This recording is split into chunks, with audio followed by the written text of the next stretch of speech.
Les mains d'Emma tremblaient alors qu'elle regardait les grilles de fer qui se dressaient devant elle. Ce n'était pas possible. L'agent matrimonial avait juré que Thomas Collins joignait à peine les deux bouts. Un cow-boy un peu rustre, assez désespéré pour épouser une inconnue en échange du paiement de la dette de son père. Mais le manoir qui s'élevait derrière ses grilles se moquait de tout ce qu'on lui avait dit. Une bâtisse de 3 étages en pierre blanche, aux fenêtres étincelantes. Sa gorge se serra.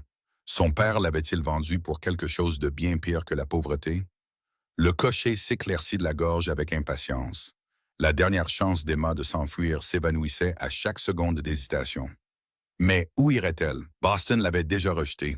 Si cette histoire vous plaît, n'hésitez pas à vous abonner à notre chaîne et à activer la cloche de notification pour ne jamais manquer un épisode. Dites-moi dans les commentaires de quelle ville vous nous regardez. J'adore voir jusqu'où voyagent ces histoires. Maintenant, continuons avec le voyage d'Emma. Emma força ses pieds à bouger. Le cocher avait déjà déchargé sa malle sur l'allée de gravier et remontait sur son siège. Elle ouvrit la bouche pour le rappeler, mais la fierté lui noua la gorge. Elle n'allait pas supplier. Plus jamais.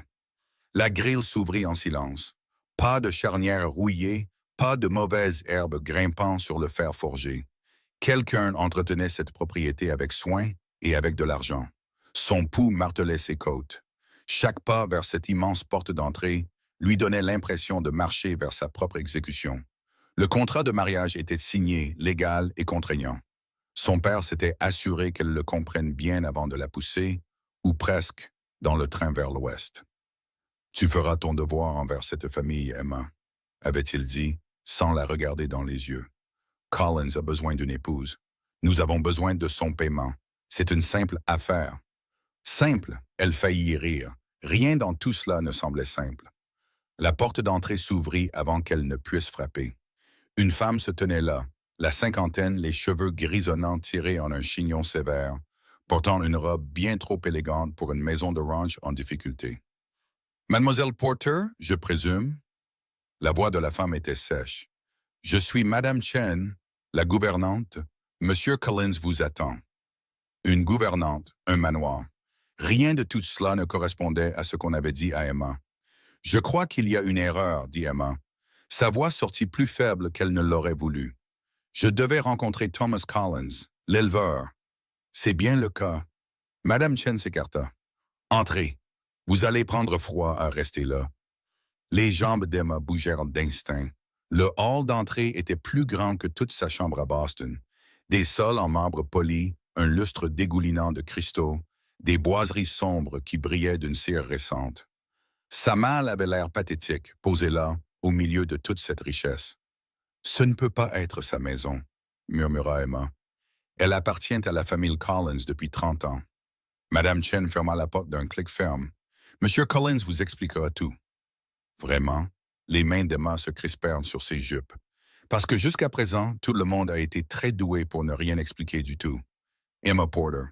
La voix venait du haut de l'escalier, profonde, contrôlée. Emma leva les yeux et sentit son souffle se couper. Thomas Collins se tenait sur le palier, grand et large d'épaules. Son visage était buriné, d'une manière qui témoignait d'un véritable travail en extérieur. Mais ses vêtements, un pantalon sombre, une chemise blanche, un gilet brodé, coûtaient plus que ce que son père gagnait en 6 mois. Ses yeux sombres se fixèrent sur elle avec une intensité qui lui donna envie de reculer. « Monsieur Collins !» Elle releva le menton. Elle ne se laisserait pas intimider.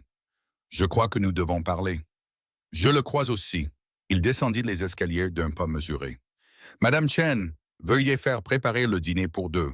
Nous mangerons dans 1 heure. »« Bien sûr, monsieur. » La gouvernante disparut dans un couloir. Thomas s'arrêta à 1 mètre d'Emma, assez près pour qu'elle puisse voir les fils gris dans ses cheveux sombres. Il semblait avoir la fin de la trentaine, 15 ans de plus qu'elle, qui en avait 23, assez vieux pour avoir accumulé des secrets. « Vous n'êtes pas ce à quoi je m'attendais, » dit-il. « Nous sommes 2 dans ce cas. » Emma croisa son regard directement. « Qui êtes-vous vraiment? »« Votre mari? Depuis hier, le mariage par procuration est légal. » « Je sais ce qui est légal, » sa voix s'aiguisa.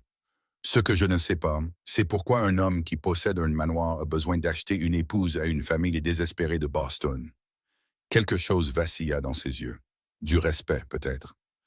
Vous êtes direct. Bien, je préfère l'honnêteté. Alors soyez honnête avec moi. Après le dîner, il fit un geste vers une porte. Madame Chen vous montrera votre chambre. Vous voudrez vous reposer. Je ne veux pas me reposer. Je veux des réponses. Et vous les aurez. La mâchoire de Thomas se contracta. Mais pas debout dans mon hall d'entrée comme si nous menions une négociation commerciale. N'est-ce pas ce que c'est? Les mains d'Emma tremblaient, mais elle les garda stables. Vous avez payé mon père. Je suis ici. Cela ressemble à une affaire pour moi. C'était votre père qui vous a dit ça? Mon père m'a dit que vous étiez un éleveur en difficulté qui avait besoin d'une épouse pour l'aider à travailler sa terre. Son rire sortit, amer. Il a dit que vous viviez dans une petite cabane, que je devrais cuisiner, nettoyer et aider avec le bétail. Est-ce que quelque chose de tout cela était vrai? Thomas resta silencieux un long moment. Ses yeux parcoururent en son visage comme s'il essayait de lire quelque chose qui y était écrit. Non, dit-il finalement, rien de tout cela n'était vrai. L'aveu la frappa plus durement qu'elle ne l'avait prévu. Les genoux d'Emma se dérobèrent soudainement. Alors qu'est-ce que je fais ici? La question sortit à peine plus fort qu'un murmure. Si vous n'avez pas besoin d'une ouvrière, pourquoi m'épouser? Parce que j'avais besoin d'une épouse qui ne poserait pas de questions. L'expression de Thomas devint soigneusement neutre. Votre père m'a assuré que vous étiez pragmatique, que vous compreniez l'arrangement. Pragmatique, le mot avait un goût de cendre. Vous voulez dire assez désespéré pour ne pas me soucier de qui m'achetait. Je ne vous ai pas acheté. Non, la voix d'Emma s'éleva. Alors comment appelez-vous le fait de payer les dettes de ma famille en échange d'un contrat de mariage? Quel mot utiliseriez-vous? J'appelle ça vous offrir une échappatoire. La voix de Thomas resta égale. Votre père a tout perdu au jeu, tout ce que votre famille possédait.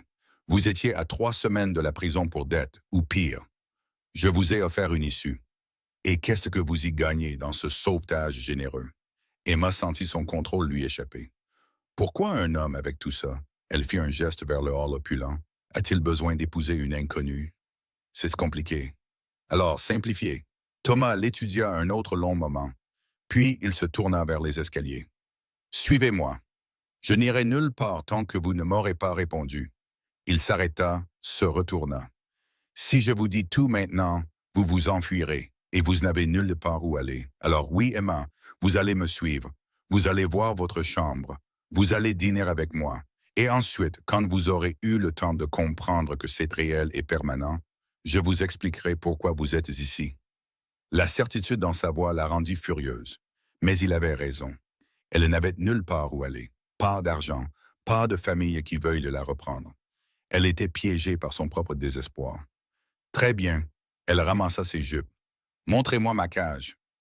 Sa bouche tressaillit, presque un sourire. C'est une cage très confortable. Emma le suivit dans les escaliers. Son cœur battait à chaque marche. Le couloir du 2e étage s'étendait, incroyablement long. Des portes bordaient les 2 côtés. De combien de pièces un seul homme avait-il besoin? Thomas s'arrêta à une porte près du bout. Il l'ouvrit. La chambre au-delà était plus grande que tout le salon de sa famille. Un lit à baldaquin dominait l'espace. De lourds rideaux encadraient de hautes fenêtres, une armoire, une coiffeuse, un coin salon avec 2 fauteuils et une petite table. « Ceci est à vous, dit Thomas. La porte se verrouille de l'intérieur. » Emma se tourna brusquement vers lui. « Pourquoi aurais-je besoin de la verrouiller? »« Parce que je vous donne le choix. » Son expression resta neutre. « Ce mariage est légal, mais je ne suis pas un monstre, Emma. Votre chambre est votre espace personnel. Je n'y entrerai pas sans permission. » Quelle noblesse! Le sarcasme dégoulinait de chaque mot. Est-ce que c'est censé me rendre reconnaissante? C'est censé vous faire sentir en sécurité. La voix de Thomas baissa. Je sais que vous n'avez pas choisi ça. Moi non plus, pas vraiment. Mais nous sommes liés maintenant. Nous pouvons rendre cela tolérable ou nous pouvons en faire un enfer. C'est votre choix. Vous me donnez le choix, et Marie, maintenant, après que tout soit déjà décidé. Oui, il la regarda dans les yeux. Vous pouvez me détester, me combattre à chaque étape, rendre nos 2 vies misérables, ou vous pouvez accepter que c'est votre vie maintenant et décider d'en faire quelque chose. Je vous offre la sécurité, le confort, la protection. Des choses que votre père ne pouvait pas vous fournir. La protection contre quoi? La question jaillit avant qu'elle ne puisse l'arrêter. De quoi suis-je censé avoir besoin de protection? La mâchoire de Thomas travailla. Il détourna le regard. Le dîner est dans 1 heure, dit-il en même temps. Madame Chen viendra vous chercher. Ne me tournez pas le dos. Emma attrapa son bras. Le muscle sous sa manche était solide, réel. Il se raidit sous son contact, mais ne se dégagea pas. Vous ne pouvez pas dire une chose pareille et simplement partir. Si, je peux. Il retira doucement sa main. Parce que vous n'êtes pas prête à entendre le reste. Faites-moi confiance là-dessus. Vous faire confiance?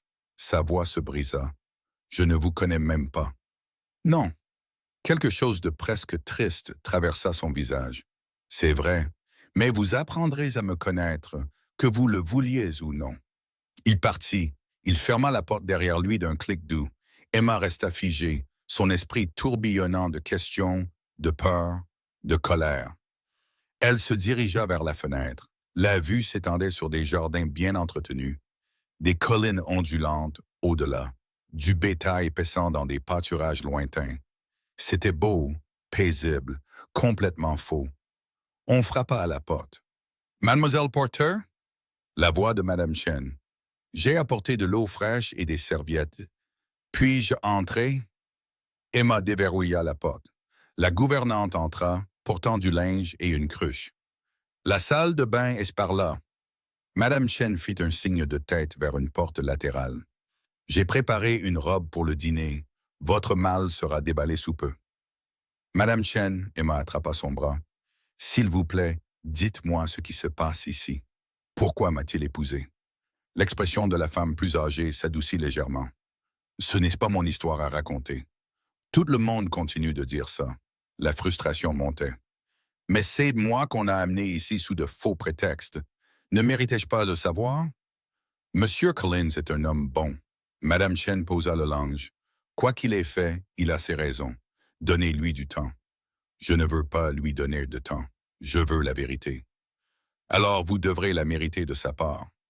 La gouvernante se dirigea vers la porte. Dîner à 7 heures. Ne soyez pas en retard. Elle laissa Emma seule avec ses questions. Emma s'assit sur le lit. Le matelas était moelleux, cher. Tout dans cette pièce murmurait la richesse. Mais rien n'expliquait pourquoi un homme riche paierait les dettes de jeu de son père pour acquérir une femme qu'il ne semblait pas vouloir, à moins qu'il ne la veuille. Et cette pensée lui glaça le sang. Elle se leva, fit les 100 pas.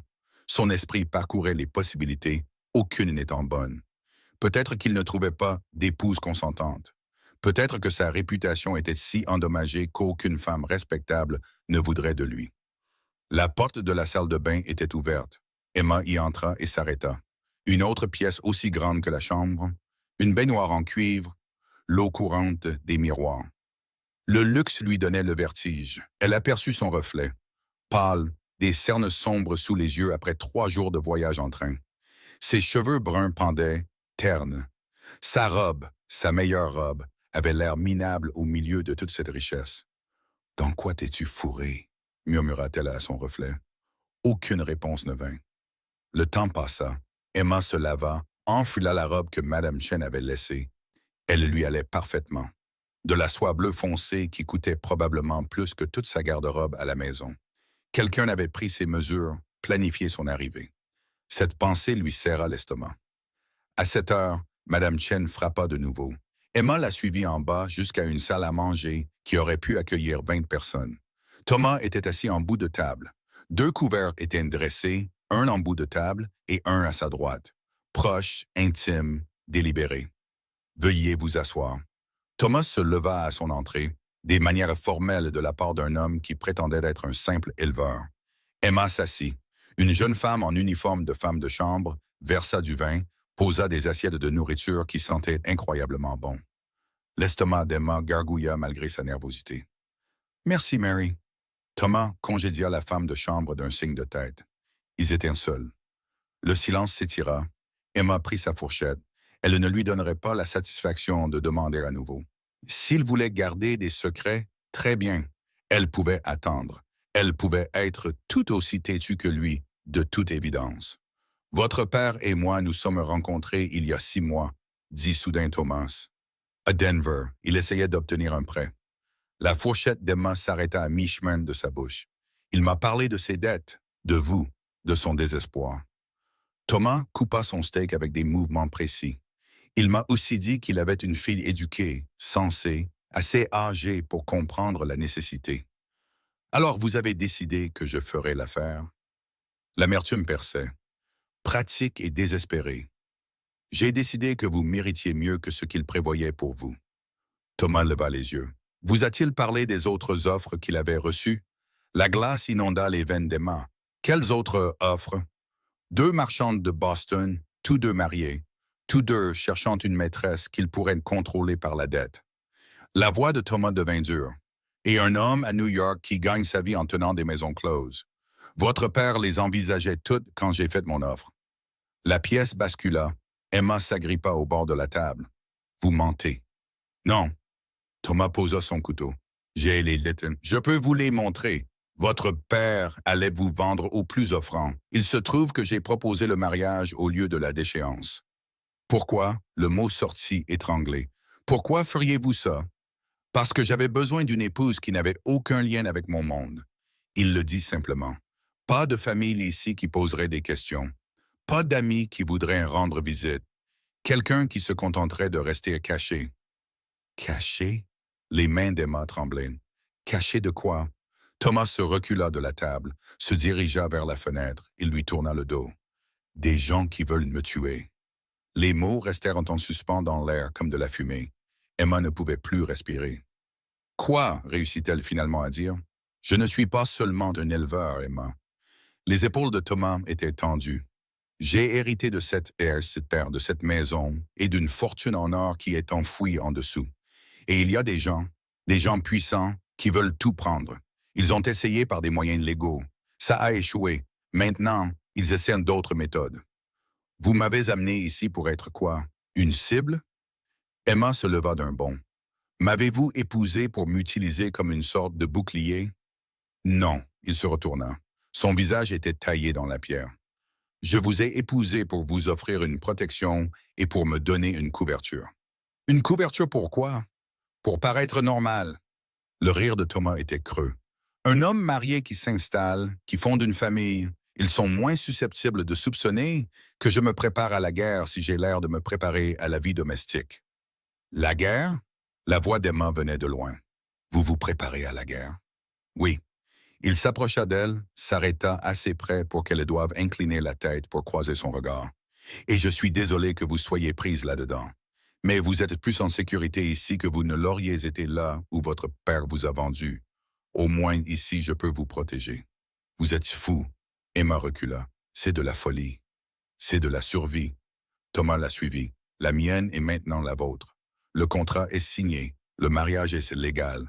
Vous êtes Emma Collins maintenant, et cela signifie que vous êtes sous ma protection, que vous le vouliez ou non. Je ne veux rien de tout ça. Des larmes brûlaient derrière ses yeux. Elle refusa de les laisser couler. Je veux rentrer chez moi. Vous n'avez pas de maison. La franchise de ces mots la coupa profondément. Votre père s'en est assuré. Il a tout vendu. La maison, les meubles, tout. Il a pris mon argent et a disparu. Vous ne pouvez pas rentrer, Emma. Il n'y a rien vers quoi rentrer. La vérité la frappa comme un coup physique. Les genoux d'Emma cédèrent. Elle s'effondra sur une chaise. Son père l'avait complètement trahi, vendu et abandonné. Thomas s'agenouilla à côté de sa chaise. Sa main plana près de la sienne, mais ne la toucha pas. Je sais que c'est beaucoup à encaisser, dit-il doucement. Je sais que vous avez peur et que vous êtes en colère, mais je vous jure que je vous garderai en sécurité. Vous êtes ma femme maintenant. Cela signifie quelque chose pour moi, même si ce n'est pas encore le cas pour vous. Emma le regarda à travers une vision floue. Qu'est-ce que ça signifie? Ça signifie que personne ne vous touche, personne ne vous menace, personne ne vous emmène d'ici. Sa voix était de l'acier enrobé d'une promesse. Et ça signifie que je vous apprendrai tout ce que vous devez savoir pour survivre dans ce monde où je vous ai amené. Vous apprendrez à vous protéger, à vous défendre si nécessaire. Vous ne serez pas sans défense, Emma. Je ne le permettrai pas. Pourquoi devrais-je croire un mot de ce que vous dites? Mais sa voix manquait de force. Le choc s'installait dans ses os. Parce que je suis la seule personne à vous dire la vérité. Thomas se leva, lui tendit la main. Et parce qu'au fond de vous, vous savez que votre père a menti sur tout.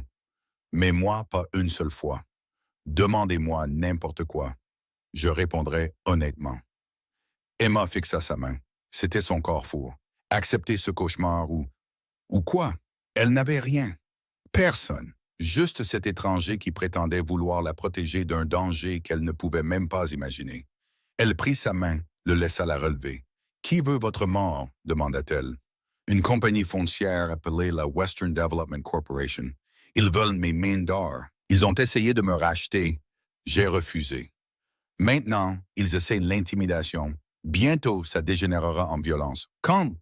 Bientôt. » Thomas ne relâcha pas sa main. Peut-être dans des semaines, peut-être dans des jours. C'est pourquoi j'avais besoin de quelqu'un ici. Quelqu'un qui donnerait l'impression que c'est une vraie maison plutôt qu'une forteresse.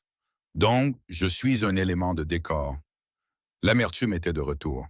Non. Sa prise se resserra légèrement. Vous êtes ma femme et cela vous rend importante, précieuse, digne d'être protégée, que vous le croyez ou non. Emma retira sa main, recula. Elle avait besoin d'espace, d'air, de temps pour réfléchir. « J'ai besoin d'être seule, dit-elle. « Bien sûr. » Thomas se dirigea vers la porte, s'arrêta. « Emma. » Elle le regarda. « Bienvenue au manoir Collins, dit-il. J'espère qu'un jour vous serez heureuse d'être ici. » Il partit. Emma resta dans la salle à manger, entourée de richesses, de dangers et de mensonges. Sa vie était devenue quelque chose qu'elle ne reconnaissait pas. Une étrangère dans une maison de secret, mariée à un homme qui se préparait à la guerre, piégée par la cupidité de son père et son propre désespoir. Alors, elle se dirigea vers la fenêtre. Dehors, le soleil se couchait sur les collines. Beau, paisible, faux. Tout était faux ici, y compris, commençait-elle à soupçonner, la femme qu'elle avait été à Boston.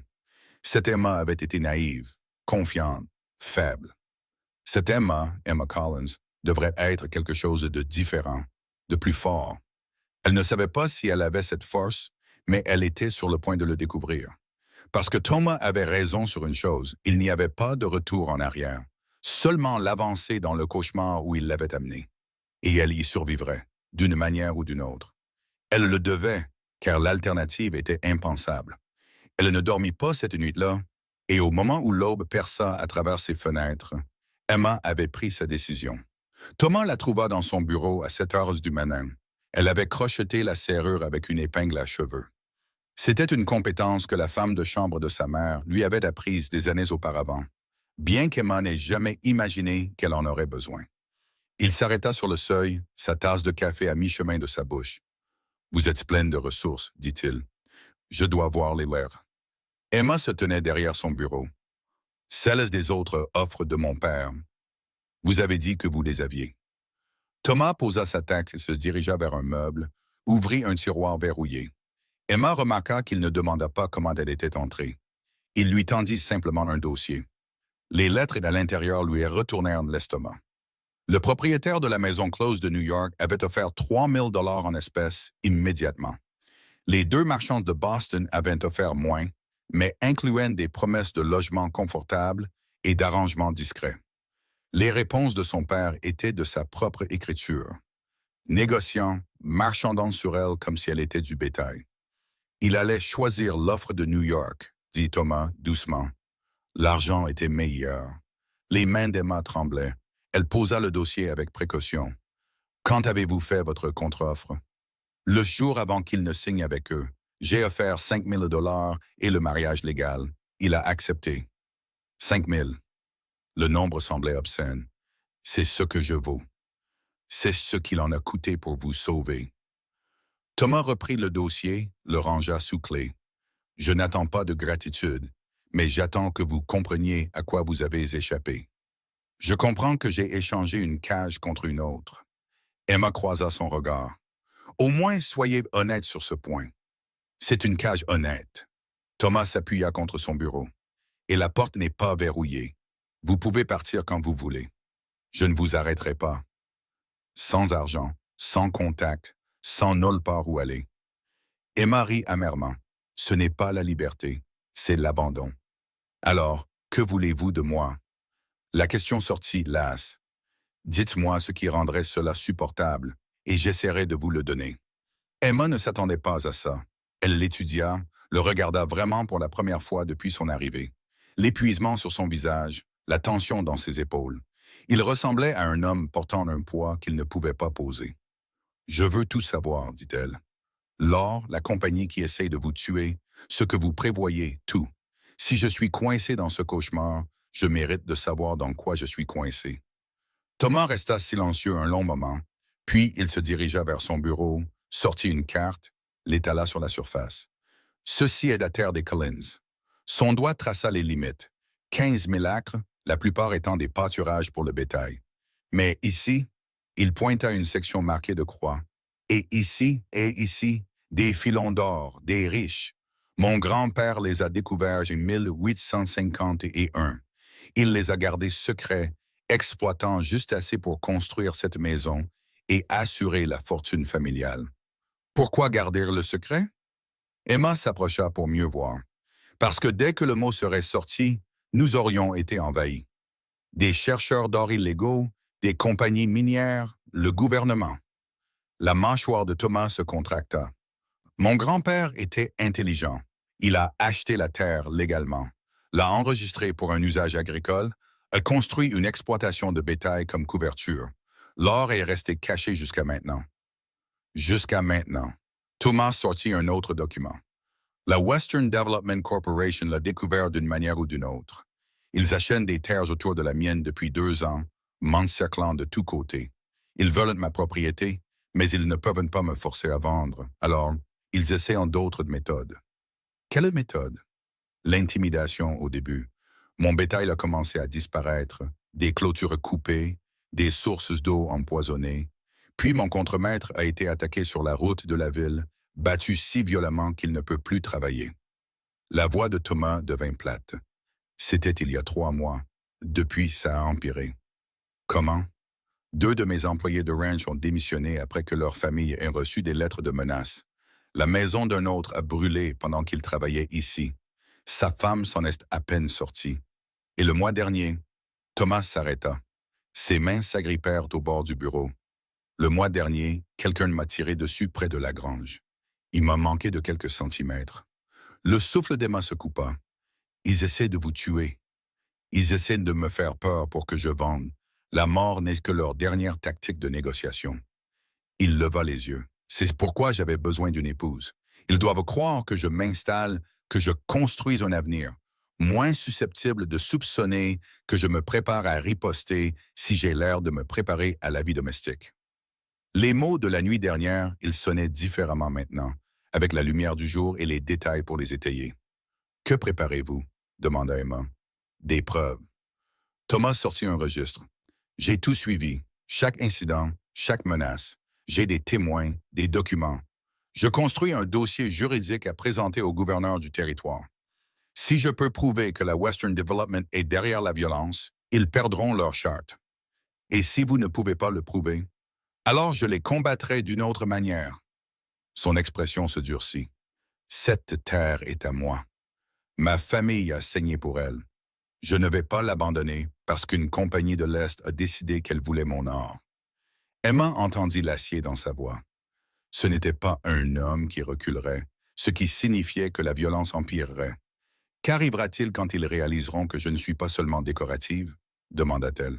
« Quand ils comprendront que le fait de m'épouser n'a pas changé vos plans, ils ne vous toucheront pas. » Thomas le dit avec une certitude absolue. « Vous êtes ma femme, cela vous rend intouchable selon leur code. » Quel code? Vous venez de dire qu'ils sont prêts à vous tuer. Me tuer, oui, mais faire du mal à une femme, une épouse? Il secoua la tête. Ce sont des hommes riches, Emma, des hommes d'affaires de l'Est qui se croient civilisés. Ils ont des limites qu'ils ne franchiront pas. Assassiner une épouse attirerait l'attention fédérale qu'ils ne peuvent pas se permettre. Vous pariez ma sécurité sur leur sens des convenances. La voix d'Emma s'éleva. Ces mêmes hommes qui ont incendié la maison d'une famille? C'était différent. C'était de la pression. Ceci, Thomas fit un geste entre eux, ceci est une protection. Tant que vous serez ma femme, vous serez plus en sécurité que n'importe où ailleurs. À moins qu'ils ne décident que leur or vaut plus que leur réputation. Ils ne le feront pas. Mais la voix de Thomas portait une pointe de doute qu'il ne pouvait pas tout à fait cacher. Emma le vit. Vous n'êtes pas sûr. J'en suis assez sûr. Il enroula la carte. Et je prends des précautions. Vous apprendrez à tirer, à monter à cheval, à vous défendre si nécessaire. Vous ne serez pas au sans défense. Quand commençons-nous? Thomas parut surpris. Commencez quoi? À m'apprendre? Emma croisa les bras. Vous avez dit que j'apprendrais? Vous voulez apprendre? Il semblait sincèrement surpris. Je veux survivre. La voix d'Emma était dure. Vous m'avez entraîné là-dedans. Le moins que vous puissiez faire est de vous assurer que je puisse me protéger quand vos plans s'effondreront. Quelque chose changea dans l'expression de Thomas. Du respect, peut-être, ou de la reconnaissance, c'est ainsi. Cet après-midi, dit-il, après le déjeuner, retrouvez-moi à l'écurie. Très bien. Emma se tourna pour partir, s'arrêta à la porte. Thomas. Oui. S'ils viennent pour vous, si ça devient pire que ce que vous attendez, j'ai besoin de savoir. Ne me le cachez pas. N'essayez pas de me protéger en me gardant dans l'ignorance. Je ne le ferai pas. Promettez-le-moi. Thomas la regarda dans les yeux. Je le promets. Emma hocha la tête et partit. Elle ne savait pas si elle le croyait, mais c'était un début. La matinée passa dans un flou. Madame Chen lui fit visiter la maison. Des dizaines de pièces, la plupart inutilisées. La cuisine où 2 cuisiniers préparaient les repas, les quartiers des domestiques où le personnel vivait. La bibliothèque remplie de livres qu'Emma mourait d'envie de lire. Tout parlait de richesses soigneusement entretenues. Mais Emma vit aussi d'autres choses. Les fenêtres du rez-de-chaussée avaient de nouvelles serrures, des lourdes. L'entrée arrière avait une barre qui pouvait la sceller de l'intérieur. Et dans le couloir devant la chambre de Thomas, elle remarqua des marques sur le sol où des meubles avaient été déplacés pour créer des lignes de vue claires. Il se fortifiait, tranquillement, soigneusement, se préparant à un siège. Le déjeuner fut tendu. Thomas mangea rapidement, son esprit clairement ailleurs. Emma piqûra sa nourriture. « Parlez-moi de la Western Development, dit-elle. Qui la dirige? Un homme nommé Clayton Birch. De l'argent de Philadelphie, des relations dans les chemins de fer. Il a déjà acheté la moitié du territoire. » Thomas posa sa fourchette. Il est impitoyable mais intelligent. Tout ce qu'il fait reste juste assez légal pour éviter les poursuites. Comment a-t-il découvert votre or? Je ne sais pas. La frustration de Thomas perçait. J'ai été prudent. Mon grand-père a été prudent. Les mines ne sont marquées sur aucune carte publique, mais d'une manière ou d'une autre, Birch le sait. Et maintenant, il le veut. Quelqu'un aurait pu lui dire?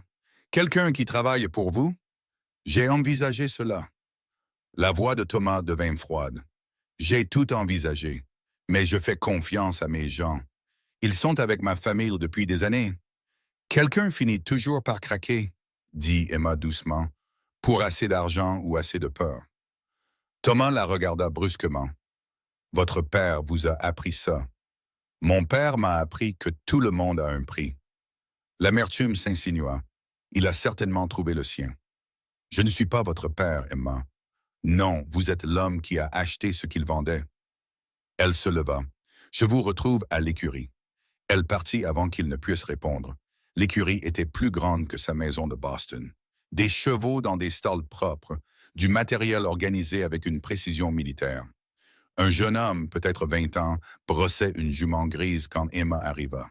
« Vous devez être Madame Collins. » Il toucha son chapeau. « Je suis David, je m'occupe des chevaux. »« Emma, » corrigea-t-elle automatiquement. « Juste Emma. »« Oui, madame. » Le sourire de David était amical. « Monsieur Collins a dit que vous alliez apprendre à monter. Voici Willow. Elle est douce, bonne pour les débutants. » Emma s'approcha de la jument. Les yeux sombres de Willow étaient calmes, patients. « J'ai un peu monté quand j'étais enfant, » dit Emma. « Mais ça fait des années. Ça reviendra. » David fit sortir Willow. « Laissez-moi la seller. » Thomas arriva alors que David ajustait les étriers. Il avait enfilé des vêtements de travail, un pantalon en toile brute, une chemise simple, des bottes usées. Il ressemblait plus au cow-boy qu'on avait promis à Emma et moins au riche propriétaire terrien qu'il était en réalité. « Prête? » demanda-t-il. « Autant que je le serai jamais. » Ils commencèrent dans le corral. Thomas était patient mais exigeant. Il lui montra comment monter, comment tenir les rênes, Comment communiquer avec le cheval par de subtils changements de poids et de pression. L'équitation n'est pas une question de force, dit-il. C'est une question de partenariat. Le cheval doit vous faire confiance et vous devez faire confiance au cheval. Emma essaya de ne pas voir le parallèle, essaya de se concentrer sur les mouvements de Willow sous elle, mais la métaphore était trop évidente.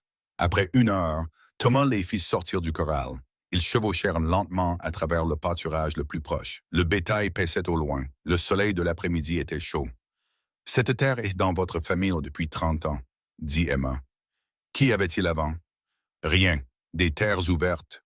Mon grand-père les a réclamées pendant la ruée vers les terres. Il a tout construit à partir de rien. La fierté colorait la voix de Thomas. Il est venu dans l'Ouest avec rien. Il a créé quelque chose de réel. Et maintenant, quelqu'un veut le prendre. Oui. La main de Thomas se resserra sur ses rênes. Mais ils ne l'auront pas. Je mourrai d'abord. Ce n'est pas rassurant. Emma garda une voix légère. Étant donné que je suis apparemment lié à votre destin maintenant, vous n'êtes pas obligé. Thomas la regarda. Je pensais ce que j'ai dit. Vous pouvez partir. Je vous donnerai de l'argent, un passage pour n'importe où vous voulez aller, une nouvelle identité si vous en avez besoin, et l'annulation du mariage au motif qu'il n'a jamais été consommé. C'est assez facile à arranger. La gorge d'Emma se serra. Il lui offrait la liberté, une vraie liberté, tout ce qu'elle avait voulu depuis son arrivée. « Pourquoi ?» demanda-t-elle. « Pourquoi offrir ça maintenant? » « Parce que vous avez raison, c'est une cage. Et peut-être, la voix de Thomas s'érailla, peut-être que vous méritez mieux que d'être piégé par la guerre de quelqu'un d'autre. » Ils chevauchèrent en silence. L'esprit d'Emma s'emballa. Elle pouvait partir, prendre son argent, recommencer ailleurs, loin du danger, des secrets et des mariages forcés. Mais où irait-elle? Retourner dans l'Est, où elle n'avait rien. Aller dans l'Ouest, où elle ne connaissait personne. Elle serait toujours seule, toujours en fuite des dettes et de la réputation de son père.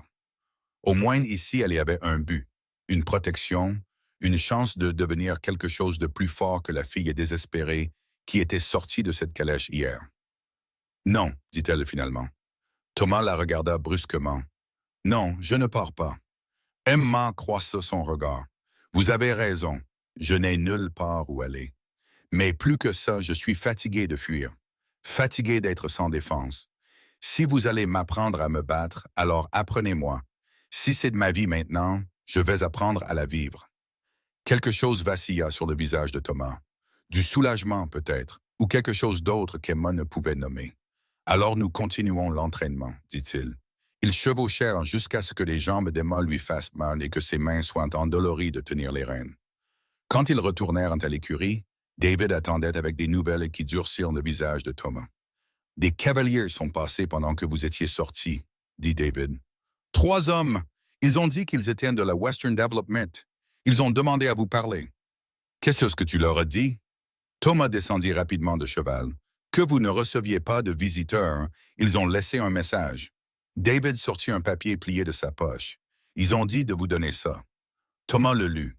Sa mâchoire se serra. « Qu'est-ce que ça dit? » demanda Emma. « C'est une invitation. » Thomas froissa le papier. « Pour un dîner demain soir en ville, Clayton Birch veut rencontrer ma nouvelle épouse. » Les mots pesaient lourdement entre eux. « Il sait, » dit Emma, « pour le mariage. » Bien sûr qu'il sait.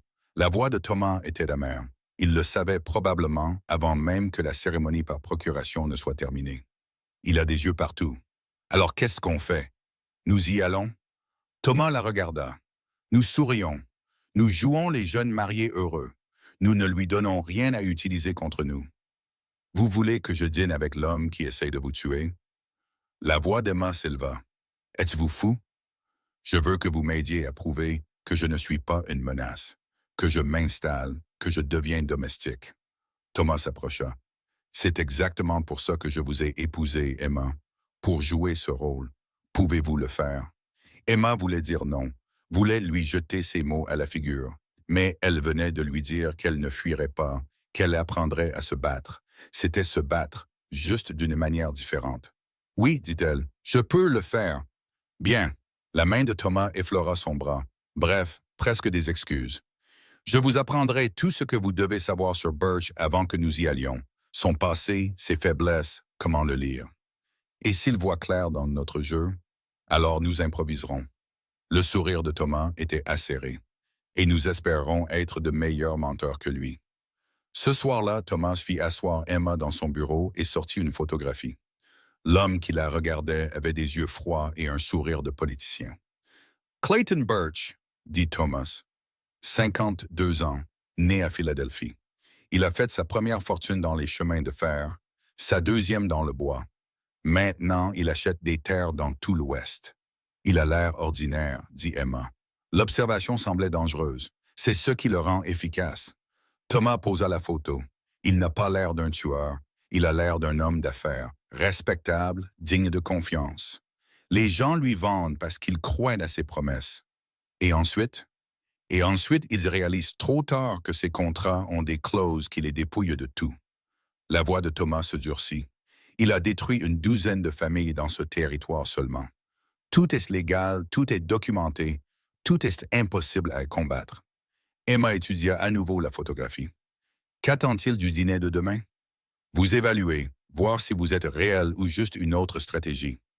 Thomas le regarda dans les yeux. Il essaiera de nous séparer, de vous avoir seul, de poser des questions conçues pour vous faire trébucher. Quel genre de questions? Comment nous nous sommes rencontrés? Depuis combien de temps nous nous connaissons? Si vous êtes heureuse. Thomas se pencha en avant. Il sera charmant, concerné. Il agira comme s'il s'inquiétait de votre bien-être, comme s'il voulait vous aider. Et je suis censé le convaincre que je suis follement amoureuse de vous. Le sarcasme perçait. Vous êtes censé le convaincre que vous êtes assez contente pour ne pas partir. C'est tout. L'expression de Thomas était soigneusement neutre. L'amour serait suspect. Nous sommes mariés depuis moins d'une semaine. Mais le contentement, l'acceptation, ça, il y croira. Comment montrer le contentement que je ne ressens pas? Vous mentez. Thomas le dit simplement. Vous souriez quand il regarde. Vous me laissez toucher votre main. Vous agissez comme si être ici était mieux que tout ce que vous avez laissé derrière vous. C'est mieux, admit Thomas doucement. Ce n'est même pas un mensonge. Quelque chose passa entre eux. Une reconnaissance de la réalité que ni l'un ni l'autre ne voulait nommer, que cet arrangement forcé avait donné à Emma quelque chose que son ancienne vie n'avait jamais eu. La sécurité, même si elle était enveloppée de danger. Bien, dit Thomas, alors demain devrait être facile. Mais rien dans la journée suivante ne sembla facile. Madame Chen réveilla Emma avant l'aube avec une nouvelle qui lui glaça le sang. Un autre employé de ranch a démissionné pendant la nuit, dit la gouvernante. Il a pris sa famille et est parti, sans préavis, sans explication. Emma trouva Thomas dans la grange et vérifiait les serrures de la sellerie avec David. « Ça en fait combien? » demanda-t-elle. « 7. Thomas ne la regarda pas. « En 3 mois, je commence à manquer d'ouvriers. Ils ont peur. Ils devraient, » il se redressa. « David, revérifie toutes les clôtures du périmètre aujourd'hui. Je veux savoir si quelque chose a été coupé ou endommagé. » « Oui, monsieur. » David partit rapidement. Thomas se tourna vers Emma. « C'est l'œuvre de Birch. Il me sert de tous les côtés, prend mes ouvriers, m'isole. Donc, le dîner de ce soir est plus qu'une évaluation. » Emma comprit soudainement. « Il veut voir combien de pression vous pouvez supporter avant de craquer. » « Oui. » La mâchoire de Thomas était tendue. « C'est pourquoi nous ne pouvons rien lui donner. Poste de fissure, pas de faiblesse, pas de vérité. » ajouta Emma. « Surtout pas de vérité. » Ils passèrent l'après-midi à répéter. Thomas la fit travailler sur leur histoire fabriquée. Ils s'étaient rencontrés par un ami commun à Denver, s'étaient courtisés pendant 6 mois par lettre. Mariés rapidement lorsque la situation d'Emma avait changé. Les mensonges avaient assez de vérité tissée pour paraître plausibles. « Et s'il pose des questions sur ma famille, dit Emma, dites-lui qu'ils sont décédés. » La voix de Thomas était plate. « C'est assez proche de la vérité. Votre père est mort pour vous maintenant, de toute façon. » Les mots piquaient, mais Emma ne pouvait pas argumenter. Son père l'avait vendu. C'était une sorte de mort en soi. Au moment où Madame Chen vint l'aider à s'habiller pour le dîner, les nerfs d'Emma étaient à vif. La gouvernante avait préparé une robe qu'Emma n'avait jamais vue, de la soie vert foncé avec de la dentelle noire. Chère, élégante, exactement le genre de choses que la femme d'un homme riche porterait. « D'où vient-elle? » demanda Emma. Monsieur Collins l'a fait faire pour vous. Elle est arrivée ce matin. Madame Chen commença à attacher le dos. Il a bon goût. Elle vous va bien. Emma se regarda dans le miroir. La femme qui la regardait ne ressemblait en rien à la fille désespérée arrivée il y a quelques jours. Cette femme avait l'air soignée, confiante, comme si elle appartenait à un manoir, comme si elle appartenait à Thomas Collins. Cette pensée lui tordit l'estomac. Thomas attendait en bas des escaliers. Il avait enfilé un costume sombre qui le rendait à la fois dangereux et raffiné. Ses yeux la parcoururent et quelque chose vacilla dans son expression. « Vous êtes parfaite, dit-il. J'ai l'air d'une menteuse. Nous sommes tous des menteurs ce soir. » Il lui offrit son bras. « Êtes-vous prête? » « Non. » Mais Emma prit son bras quand même. « Allons-y. » Le trajet en calèche jusqu'à la ville fut tendu. Thomas était assis en face d'elle, sa posture rigide. « Souvenez-vous, dit-il, Birch essaiera de vous déstabiliser. Il dira des choses conçues pour vous faire réagir. Ne le faites pas. Je sais me contrôler. » Vraiment, le regard de Thomas était perçant. Parce que si vous glissez, si vous lui donnez ne serait-ce qu'un moment de doute, il l'utilisera contre nous. J'ai dit que je ne le ferai pas. Les mains d'Emma se crispèrent sur ses jupes. Vous ne me faites pas confiance? Je vous connais à peine. L'honnêteté coupa plus profondément qu'elle n'aurait dû. Emma détourna le regard. Alors pourquoi m'avez-vous épousée? Demanda-t-elle doucement. Parce que j'étais désespérée. La voix de Thomas était rauque. Et parce que vous semblez être quelqu'un qui pourrait survivre à ça, me suis-je trompé? Emma croisa son regard. Vous êtes sur le point de le découvrir. Le restaurant était le plus chic de la ville. Nappe blanche, verres en cristal, serveur en tenue de cérémonie. Clayton Birch était déjà assis à leur arrivée. Il se leva à leur approche, son sourire chaleureux et accueillant.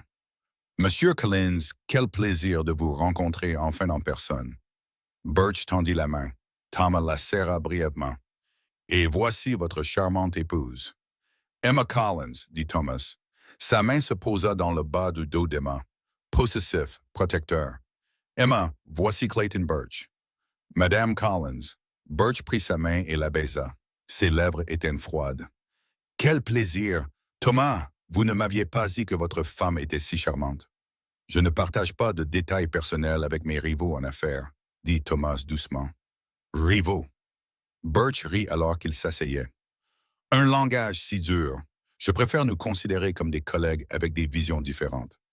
Votre vision implique de voler ma terre. » La voix de Thomas resta agréable. « Ce n'est pas de la collégialité, c'est du vol. »« Du vol? » Les sourcils de Birch se levèrent.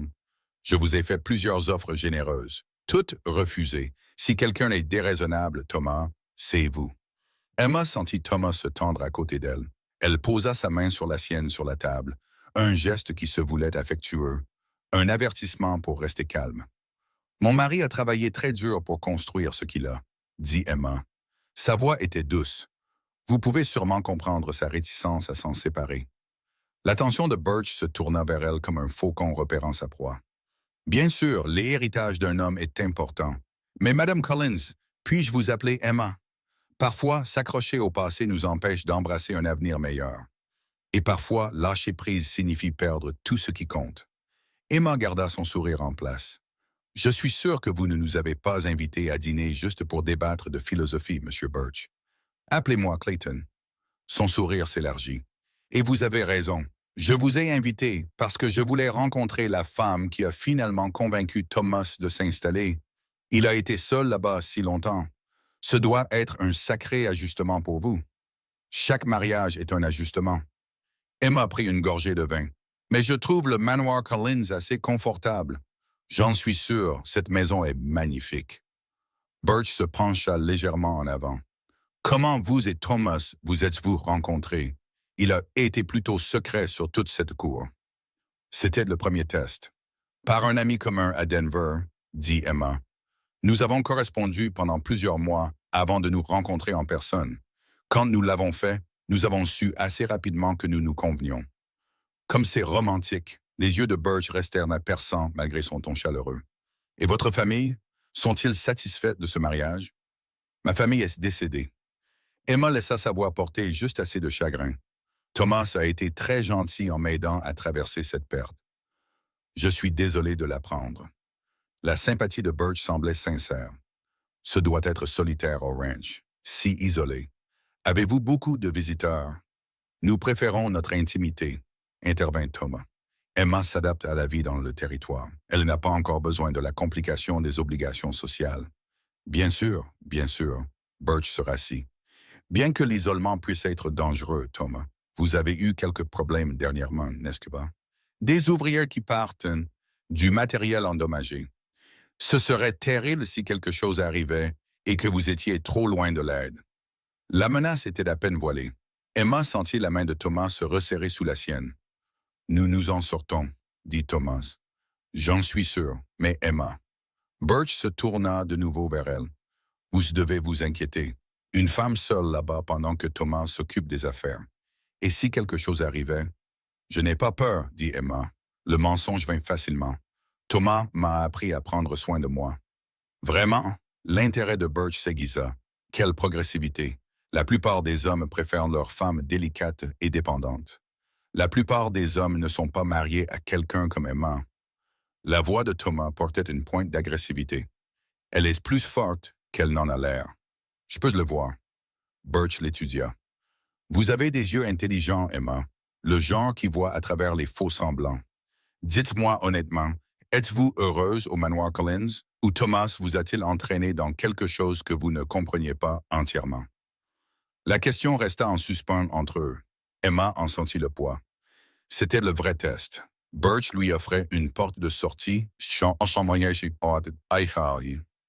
une chance de laisser entendre la coercition, de planter des graines de doute qu'il pourrait arroser plus tard. Je comprends exactement ce à quoi j'ai consenti, dit Emma. Sa voix était stable. Thomas n'a été que honnête avec moi sur sa terre, ses affaires, ses attentes. Je savais ce que je choisissais quand je l'ai épousé. Et vous l'avez choisi volontairement? Je l'ai choisi avec gratitude. Emma serra la main de Thomas. Ma vie d'avant était incertaine, instable. Thomas m'a offert la sécurité, un partenariat, un avenir. Pourquoi n'aurais-je pas choisi ça? Quelque chose vacilla dans l'expression de Birch. De la frustration, peut-être, ou du calcul. Eh bien, alors, il leva son verre. Au nouveau départ et au partenariat improbable, puissent-ils s'avérer plus durables qu'ils n'en ont l'air? Ils burent. Le toast ressemblait à une menace. Le dîner se poursuivit sur plusieurs plats. Birch posa d'autres questions sur l'éducation d'Emma, ses intérêts, ses projets. Elle répondit avec soin, tissant vérité et fiction dans des réponses qui semblaient authentiques. Thomas resta tendu à côté d'elle, sa main effleurant occasionnellement son bras ou son épaule, jouant le mari attentif. Mais Emma remarqua aussi des choses. La façon dont les yeux de Birch suivaient chacun de leurs gestes, comment ils notaient quand ils se regardaient, quand ils se touchaient, ils cataloguaient leurs relations, cherchant des fissures. Thomas me dit que vous êtes un excellent cavalier, Clayton, dit Emma pendant une accalmie. Avez-vous des chevaux à Philadelphie? Oui, bien que je passe plus de temps ici que là-bas ces jours-ci. Birch s'essuya la bouche avec sa serviette. L'Ouest est l'endroit où l'avenir se construit. Les hommes de vision doivent y être présents. Les hommes de vision, répéta Thomas. C'est comme ça que vous appelez l'accaparement des terres maintenant? J'appelle ça le progrès. La voix de Birch se refroidit légèrement. Le territoire a besoin de développement, d'infrastructures. Quelqu'un doit le fournir et en profiter. Le profit n'est pas d'un péché, Thomas. Birch se pencha en avant. Vous profitez de votre or. Je profite de mes investissements. La différence, c'est que je suis prêt à partager la richesse pour construire quelque chose de plus grand que l'héritage d'un seul homme, en détruisant d'abord cet héritage, en offrant une compensation équitable pour cela. La patience de Birch s'effritait. Vous êtes têtu, Thomas. Ça va vous coûter cher. Est-ce une menace? La voix de Thomas devint dangereusement calme. C'est la réalité. Le masque de Birch glissa un instant. Emma vit la cruauté sous son charme. Vous ne pouvez pas vous accrocher à cette terre pour toujours. Pas contre les forces qui s'opposent à vous. Finalement, vous craquerez. Ou pire. Messieurs, la voix d'Emma coupa l'attention. Ceci est censé être un dîner agréable. Peut-être pourrions-nous discuter d'autre chose que des affaires. Les deux hommes la regardèrent. Le sourire de Birch revint, bien qu'il n'atteignît pas ses yeux. Bien sûr, pardonnez-moi, Emma. Votre mari et moi avons tendance à nous emporter. Il fit signe pour plus de vin. Parlez-moi de vos projets pour la maison. J'imagine qu'une touche féminine fera des merveilles pour cette vieille garçonnière. Emma eut envie de lui jeter son vin au visage. Au lieu de cela, elle sourit. Je suis encore en train de prendre mes marques. C'est assez grand. Je n'ai même pas encore exploré toutes les pièces. Non, l'intérêt de Birch s'aiguisa de nouveau. Thomas, vous n'avez pas fait faire le tour complet à votre épouse. Il y a des caractéristiques historiques fascinantes dans cette maison. Les passages secrets, les anciens tunnels miniers sous les fondations. Emma sentit Thomas se raidir. Elle garda une expression neutre. Des tunnels miniers, dit-elle d'un ton léger. Comme c'est intriguant, Thomas ne les a pas mentionnés. Vraiment, Birch regarda Thomas. Je suis surpris étant donné leur importance historique. Votre grand-père était un sacré ingénieur, Thomas. Ces tunnels sont des merveilles architecturales qui valent la peine d'être préservées, étudiées. Le message était clair. Birch connaissait les mines, les tunnels, savait exactement ce qui était caché sous le manoir Cleanse. Les tunnels sont scellés, dit Thomas sèchement. Dangereux. Je ne laisse personne y descendre. Pas même votre femme. Le sourire de Birch devint prédateur. Quelle discrétion. Emma, trouvez-vous que votre mari vous cache beaucoup de secrets? Seulement ceux qu'il pense m'ennuyer. La voix d'Emma resta légère. Je ne suis pas particulièrement intéressé par les vieux tunnels miniers. Je préfère les pièces avec des fenêtres et de l'air frais. Sensé. Birch hocha la tête. Bien que parfois, ce qui est enterré a plus de valeur que ce qui est en surface. Ne pensez-vous pas, Thomas? Je pense que le dîner est terminé. Thomas se leva brusquement. Emma, nous devrions y aller. La route est longue pour rentrer. Déjà? Birch resta assis. Nous n'avons même pas eu de dessert. Nous ne restons pas. Thomas tira la chaise d'Emma. Merci pour l'invitation, Birch, mais je pense que nous avons tous dit ce qu'il y avait à dire. Vraiment? Birch se leva lentement. J'espérais parler à Emma en privé, des conseils de femme à femme sur la vie dans le territoire. Ça peut être dur ici pour quelqu'un qui n'y est pas habitué. Ma femme n'a pas besoin de vos conseils. La main de Thomas était ferme sur le coude d'Emma. Viens, Emma. Mais Birch bougea rapidement. Il était entre eux et la porte. Juste cinq minutes, dit-il. Sa voix avait perdu toute prétention de chaleur. Vous pouvez sûrement épargner votre femme 5 minutes, Thomas, à moins que vous n'ayez peur de ce qu'elle pourrait dire quand vous n'écoutez pas. Emma sentit le piège se refermer. Si Thomas refusait, il aurait l'air contrôlant, possessif. S'il acceptait, Birch aurait sa chance de semer le poison. C'est bon, dit Emma avant que Thomas ne puisse parler. 5 minutes. Thomas, tu peux attendre près de la calèche. Emma, je peux gérer une conversation. Elle croisa son regard, essaya de communiquer une confiance qu'elle ne ressentait pas. 5 minutes. La mâchoire de Thomas travailla, puis il hocha la tête une fois, recula, mais ses yeux sur Birch contenaient un avertissement clair. 5 minutes, dit Thomas. Pas une seconde de plus. Il partit. Emma était seule avec Clayton Birch. Le comportement de l'homme plus âgé changea immédiatement. Le charme s'évapora. Ce qui restait était un calcul froid. « Vous êtes plus intelligente que je ne le pensais, » dit Birch. « Cette performance était plutôt bonne. Je ne sais pas de quoi vous parlez. » Emma garda une voix stable. « Si vous le savez. » Birch s'approcha. « Vous jouez un rôle. Je le vois. La question est de savoir si vous connaissez le vrai jeu auquel Thomas joue. Je sais que les affaires de mon mari ne sont pas les vôtres. Votre mari est assis sur une mine d'or valant des millions. » La voix de Birch était plate, et il prétend être un simple éleveur pendant qu'il amasse des armes et se prépare à la guerre. Vous a-t-il parlé de ça? Des armes qu'il achète? Des hommes qu'il engage? Le cœur d'Emma manqua un battement. Des armes, des hommes engagés. Thomas n'avait rien mentionné de tout ça. Vous mentez, dit-elle. Vraiment? Birch sortit un papier plié de sa poche, le lui tendit.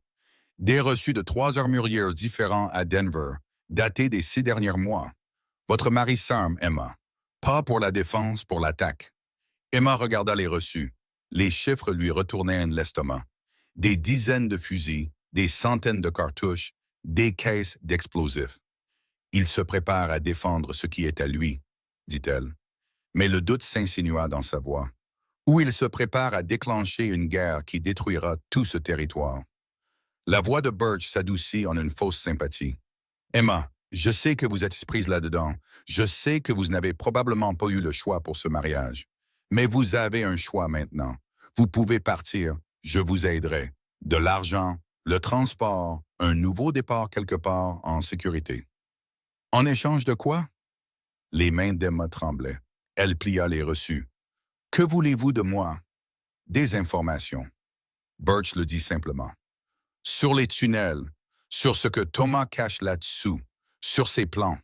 Aidez-moi et je m'assurerai que vous soyez protégés quand tout cela s'effondrera.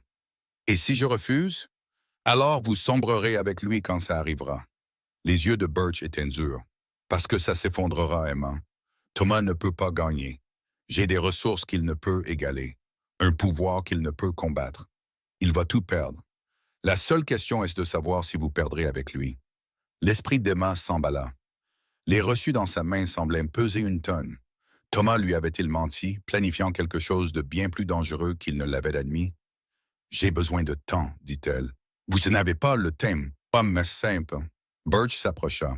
Chaque jour que vous restez là, vous êtes en plus grand danger. Thomas est instable, désespéré. Les hommes comme ça deviennent imprévisibles. C'est mon mari. C'est un étranger qui vous a acheté pour servir de couverture à ce qu'il prépare. La voix de Birch était sèche. Ne confondez pas la nécessité avec la loyauté, Emma. Vous ne lui devez rien. La porte s'ouvrit. Thomas se tenait là, son visage de pierre. Le temps est écoulé, dit-il, ses yeux fixés sur les reçus dans la main d'Emma. Qu'est-ce que tu lui as donné, Birch? La vérité, sourit Birch. Quelque chose que tu sembles allergique à fournir. Thomas traversa la pièce en trois enjambées, prit les reçus de sa main, les regarda. Son expression devint soigneusement neutre. Nous partons, dit-il. Maintenant? Thomas, commença Emma. Maintenant. Sa main était de fer sur son bras. Il la tira vers la porte. La voix de Birch les suivit. L'offre tienne, Emma. Quand vous voudrez partir, faites-le moi savoir. J'attendrai. Thomas ne répondit pas. Il fit monter Emma de force dans la calèche, monta après elle et seul. Le cocher partit à toute vitesse. Le silence remplit la calèche. Emma fixait Thomas. Il regardait par la fenêtre. Ses mains étaient serrées en poing. « Les reçus sont-ils vrais? » demanda finalement Emma. « Oui. » La voix de Thomas était morte. « Pourquoi ne me l'as-tu pas dit? »« Parce que tu n'avais pas besoin de le savoir. Je suis ta femme, je vis dans cette maison. Je mérite de savoir si tu amasses des armes. » La voix d'Emma s'éleva. « Que prépares-tu, Thomas? » La survie. Il la regarda enfin. Ses yeux étaient vides. C'est tout, juste la survie. Avec des explosifs, avec des hommes armés. La main d'Emma tremblait. Ce n'est pas de la défense. C'est la guerre. Oui, l'aveu de Thomas était plat. C'est la guerre, et j'aurais dû te le dire, mais je ne pouvais pas risquer que tu en saches trop. Je ne pouvais pas risquer que tu deviennes une vraie cible. Je suis déjà une cible. Birch l'a bien fait comprendre. La gorge d'Emma se serra. Il a offert de m'aider à partir, de me protéger. Et que lui as-tu dit? La voix de Thomas était soigneusement contrôlée, mais Emma entendit la peur en dessous. La question derrière la question. M'as-tu trahi? Emma regarda cet homme qu'elle connaissait à peine, ce mari qui avait acheté sa liberté d'une main tout en cachant des armes de l'autre. Il était dangereux, secret, peut-être fou, mais il était aussi la seule chose qui se dressait entre elle et les froids calculs de Clayton Birch. Je lui ai dit que j'avais besoin de temps, dit Emma doucement. Je ne savais pas quoi dire d'autre. Thomas laissa échapper un souffle. Ça nous achètera quelques jours, peut-être une semaine. Et ensuite, Birch va intensifier. Il s'en prendra à moi plus durement. Tu utiliseras s'il le peut. Thomas se pencha en avant, ses yeux brûlants dans les siens. Emma, j'ai besoin de savoir maintenant. Es-tu avec moi ou contre moi? Parce que si tu es contre moi, je dois te faire sortir avant que ça n'empire. Empirer plus qu'un dîner avec l'homme qui veut ta mort? Le rire d'Emma était creux. À quel point ça peut empirer? Beaucoup plus. La voix de Thomas baissa. La guerre arrive, Emma. Une vraie guerre. Et quand elle commencera, il n'y aura pas d'endroit sûr, seulement des camps. Choisis le tien maintenant, pendant que tu le peux encore. Emma le regarda, cet étranger qu'elle avait épousé, le danger dans ses yeux et le désespoir dans sa voix. Elle pensa au sourire froid de Birch, à ses menaces désinvoltes, à sa supposition qu'elle trahirait Thomas pour le bon prix.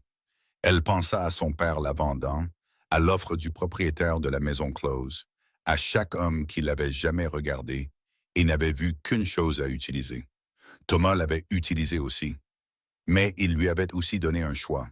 L'avait armé de la vérité, bien que tardivement, avait demandé au lieu d'exiger. « Je suis avec toi », dit Emma. Les mots semblaient être un saut dans le vide. « Quoi qu'il arrive, je suis avec toi. » Les yeux de Thomas s'écarquillèrent, puis quelque chose sur son visage se brisa. Du soulagement, de la gratitude, quelque chose d'autre qu'Emma ne pouvait nommer. « Alors que Dieu nous vienne en aide à tous les deux, dit-il, parce que je viens de déclarer la guerre à l'homme le plus puissant du territoire. Et tu viens de choisir de te battre à mes côtés. » Les roues de la calèche heurtèrent une ornière. Emma s'agrippa au bord de son siège. Thomas n'avait pas parlé depuis ses derniers mots. Le silence entre eux semblait électrique. « Montre-moi, dit Emma. Quand nous rentrerons, montre-moi tout. » Thomas la regarda brusquement. « Tout.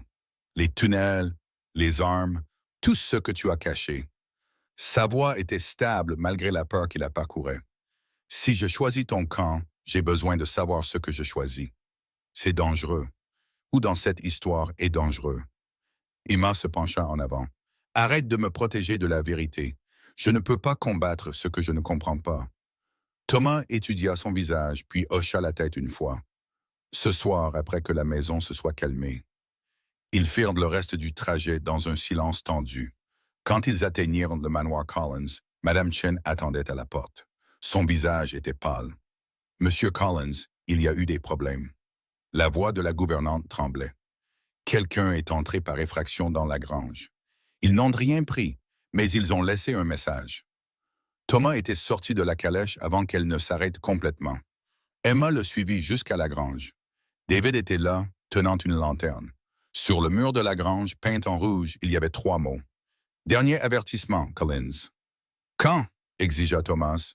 « Pendant le dîner, je vérifiais la clôture nord. » Les mains de David tremblaient. « Je suis désolé, monsieur. J'aurais dû rester plus près. »« Ce n'est pas ta faute. » La voix de Thomas était de glace. Ils observaient. Ils savaient que nous serions partis. Emma fixa les mots. La peinture était encore fraîche, elle coulait encore.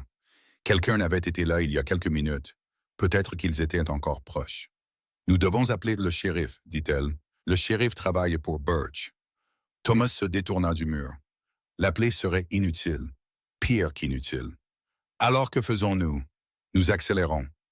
Thomas se dirigea vers la maison. « David, j'ai besoin que tu ailles au ranch des Murphy. Dis à Sean que je lui demande de me rendre cette heure. Dis-lui d'amener ses frères et de me retrouver ici demain à l'aube. »« Oui, monsieur. » David courut vers l'écurie. Emma rattrapa Thomas à la maison. « Qui est Sean Murphy? »« Quelqu'un qui me doit une faveur. » Thomas se dirigea vers son bureau. « Et quelqu'un qui n'a pas encore peur de Birch. » Dans le bureau, Thomas verrouilla la porte derrière eux. Il se dirigea vers un tableau au mur, un paysage de montagnes et de vallées. Il l'enleva. Derrière se trouvait un coffre-fort. « L'or n'est pas la seule chose que mon grand-père m'a laissé, » dit Thomas en manipulant la combinaison.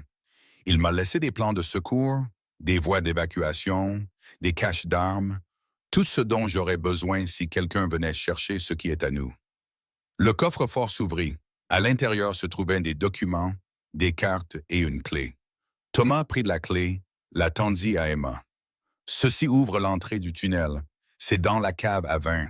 Derrière le 3e casier à gauche, il y a un faux mur. » Emma regarda la clé. Elle était lourde, vieille. Son poids semblait être une responsabilité. « Pourquoi me donnes-tu ça? » demanda-t-elle. « Parce que si quelque chose m'arrive, tu dois pouvoir sortir. » Thomas sortit une carte, l'étala sur son bureau. Ces tunnels s'étendent sur des kilomètres. Ils se connectent à 3 points de sortie hors de la propriété. Ici, ici et ici. Il pointa des emplacements marqués. Si les hommes de Birch viennent et que je ne peux pas les arrêter, Tu prends cette carte et tu cours. Tu comprends? Je ne cours pas sans toi. Si tu le feras. La voix de Thomas était dure. Parce que je peux me sortir de la plupart des situations, mais je ne peux pas me battre et te protéger en même temps. J'ai besoin de savoir que tu peux te sauver toi-même. La logique était brutale mais solide. Emma hocha la tête. Apprends-moi les sorties. Toutes. Pendant l'heure suivante, Thomas lui expliqua le plan d'évasion, le système de tunnel, les caches de ravitaillement cachés à chaque sortie, les mots de code qui identifieraient les alliés. Emma mémorisa tout. Son père lui avait appris à jouer aux cartes avec une mémoire vive. Maintenant, cette compétence pourrait lui sauver la vie. Les frères Murphy arrivent à l'aube, dit finalement Thomas. Ce sont de bons hommes, d'anciens cavaliers. Ils nous aideront à fortifier la propriété. Et ensuite? Et ensuite, nous attendons que Birch fasse son prochain mouvement. Thomas regarda l'horloge. Presque minuit. Mais d'abord, je te montre ce qu'il y a vraiment là-dessous. Ils descendirent à la cave à vin. Le troisième casier semblait ordinaire. Thomas lui montra le levier caché.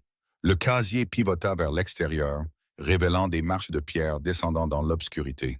« Reste près de moi, » dit Thomas. Il alluma une lanterne et commença à descendre. Emma suivit. Les marches étaient raides, vieilles. L'air devenait plus froid à chaque pas. Après ce qui sembla une éternité, ils atteignirent le fond. Le tunnel s'étendait devant, avec des poutres de soutien tous les 3 mètres. Les murs étaient en pierre brute. Thomas la guida. Leurs pas résonnaient. Après une 50aine de mètres, le tunnel s'ouvrit sur une chambre. Thomas leva la lanterne. Le souffle d'Emma se coupa. La chambre était remplie de caisses, des dizaines, empilées et organisées. Et le long d'un mur, des fusils, au moins 30, peut-être plus. « C'est pour ça que Birch t'a montré des reçus, » dit Thomas doucement. « C'est ce que je préparais. » Emma se dirigea vers la caisse la plus proche, l'ouvrit. Des munitions, des milliers de cartouches. « Depuis combien de temps prépares-tu ça ?» demanda-t-elle. « Depuis le jour où Birch a fait sa première offre. » Thomas posa la lanterne. « Je savais qu'il n'arrêterait pas. Je savais qu'il intensifierait. Je devais être prête pour la guerre, pour la survie. C'est de la même chose maintenant. » Thomas ouvrit une autre caisse. À l'intérieur se trouvaient des bâtons de dynamite. « Mon grand-père les utilisait pour creuser les mines. Je les ai gardés. Si les hommes de Birch viennent, je peux faire effondrer l'entrée principale du tunnel, les piéger sous terre ou les garder complètement à l'extérieur. » L'esprit d'Emma s'emballa. Ce n'était pas de la défense. C'était de la préparation de siège. Thomas planifiait depuis des mois, peut-être plus longtemps. « Il y a plus, » dit Thomas. Il la conduisit plus profondément dans le tunnel. Ils passaient en 2 autres chambres, l'une remplie de provisions alimentaires, l'autre de matériel médical. « Si nous en avons besoin, nous pouvons survivre ici pendant des semaines. » « Tu as pensé à tout. » « J'ai essayé. » Thomas s'arrêta. Sa voix baissa. « Mais j'ai manqué quelque chose de crucial. Je n'avais pas prévu d'avoir quelqu'un dont la survie m'importait vraiment. » Les mots restèrent en suspens entre eux. Emma le regarda. Son visage était dans l'ombre de la lanterne, mais ses yeux contenaient quelque chose de brut. D'honnête. « Tu me connais à peine, dit-elle. J'en sais assez. » Thomas s'approcha. « Je sais que tu es courageuse, intelligente, plus forte que tu ne le penses. Je sais que tu aurais pu accepter l'offre de Birch ce soir et te sauver, mais tu ne l'as pas fait. Peut-être que je suis juste stupide. » « Tu n'es pas stupide. » Sa main se leva, hésita près de son visage, retomba. « Tu es loyal, et c'est rare. » Le cœur d'Emma martelait. Cet homme qui l'avait acheté se tenait dans un tunnel rempli d'armes, la regardant comme si elle comptait, comme si elle était plus qu'une stratégie ou une couverture. « Thomas !» Un son résonna d'en haut, des pas qui courent, puis la voix de David, lointaine mais urgente. « Monsieur Collins! Monsieur Collins! Vous devez venir vite! » Thomas attrapa la lanterne. « Reste derrière moi. » Ils coururent à travers le tunnel, montèrent les escaliers. David les rencontra dans la cave à vin. Son visage était blanc. « Le feu, » haleta-t-il. « Le pâturage ouest. Quelqu'un a mis le feu à l'herbe. » Ils coururent dehors. Des flammes oranges illuminaient le ciel nocturne. À 1 demi-kilomètre, mais se propageant rapidement. « Rassemble tous les hommes que nous avons, » ordonna Thomas. « Mouillez la grange, la maison, Tout. Si ce feu atteint les bâtiments. Déjà fait. Madame Chen apparut avec des seaux. Mary organise le personnel de cuisine. Emma attrapa un seau, commença à aider.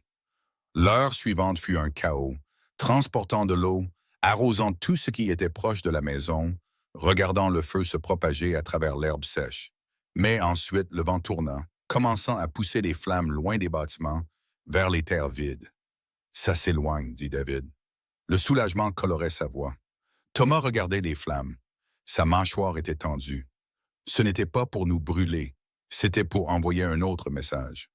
Quel message? Emma posa son seau, ses mains étaient couvertes d'ampoules, sa robe ruinée, qu'ils peuvent nous atteindre à tout moment, que nulle part n'est sûr.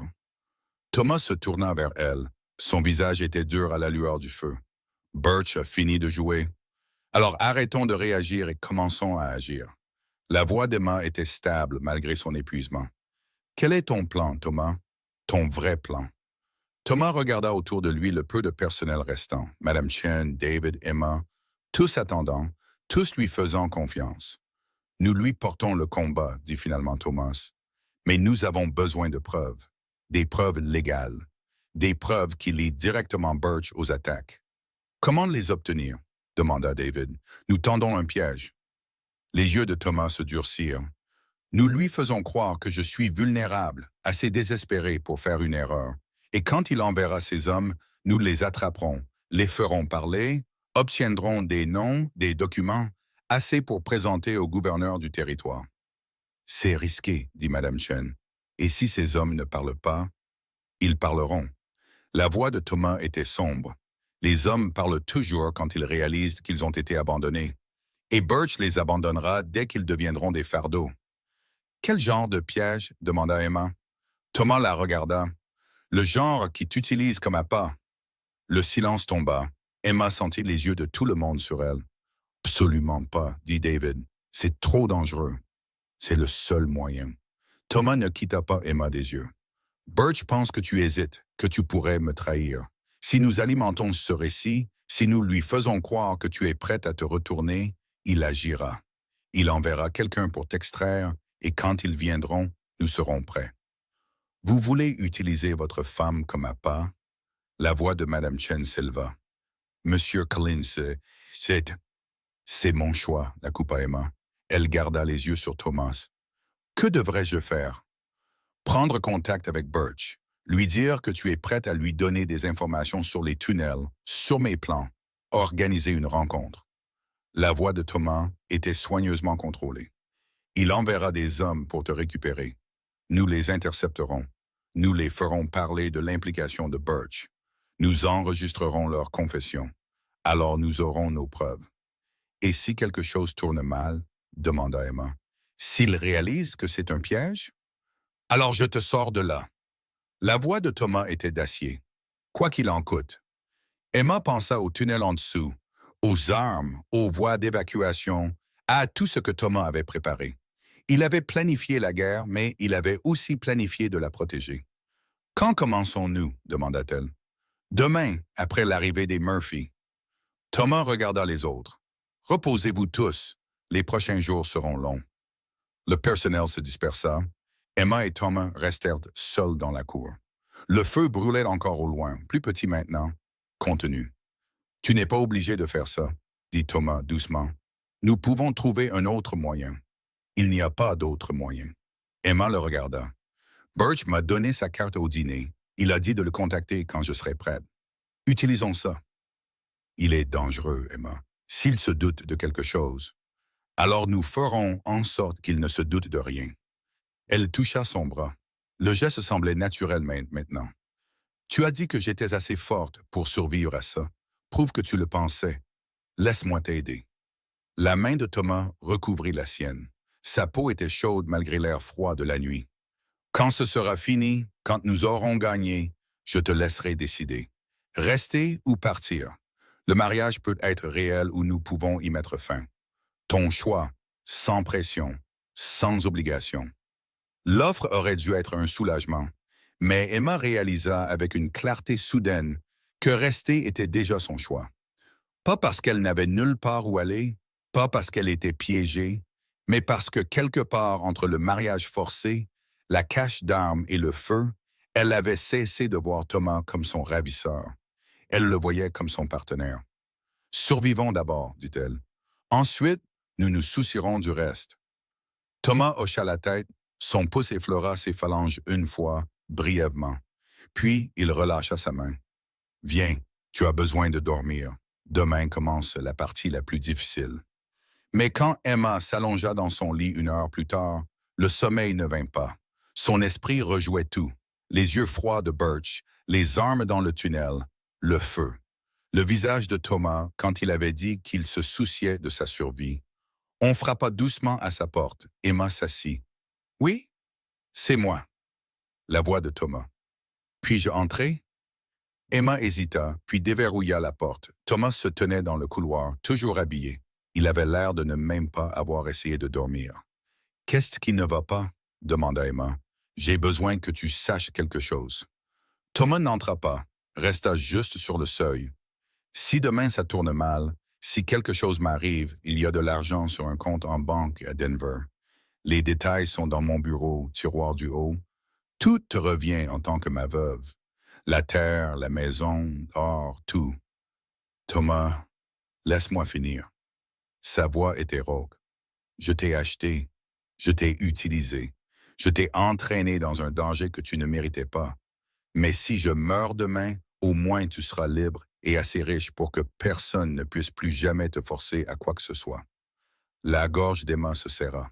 « Tu ne vas pas mourir demain. »« Probablement pas, mais si c'est le cas, » Thomas la regarda dans les yeux, « j'ai besoin que tu saches que je suis désolé pour tout ça. Tu méritais mieux que ça. Peut-être, Emma s'approcha, ou peut-être que je méritais exactement ça. Une chance d'être quelque chose de plus que la fille rejetée de mon père. Une chance de me battre pour quelque chose qui compte. Ça ne devrait pas compter autant. Mais c'est le cas. » Emma tendit la main, toucha sa poitrine, sentit son cœur battre sous sa paume. « Et je ne te laisserai pas affronter ça seul. » La main de Thomas recouvrit la sienne, la maintint là.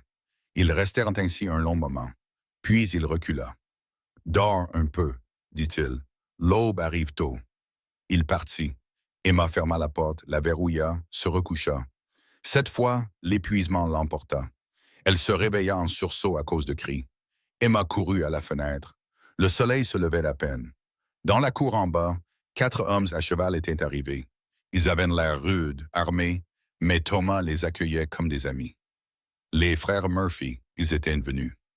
Emma s'habilla rapidement. Le temps qu'elle descende, Thomas avait les hommes dans son bureau. Elle pouvait entendre leur voix à travers la porte. « Surveille ta propriété depuis des semaines, » disait une voix. « Birch a au moins une douzaine d'hommes qui te surveillent, peut-être plus. » « Je sais, » la voix de Thomas. « C'est pourquoi nous faisons ça.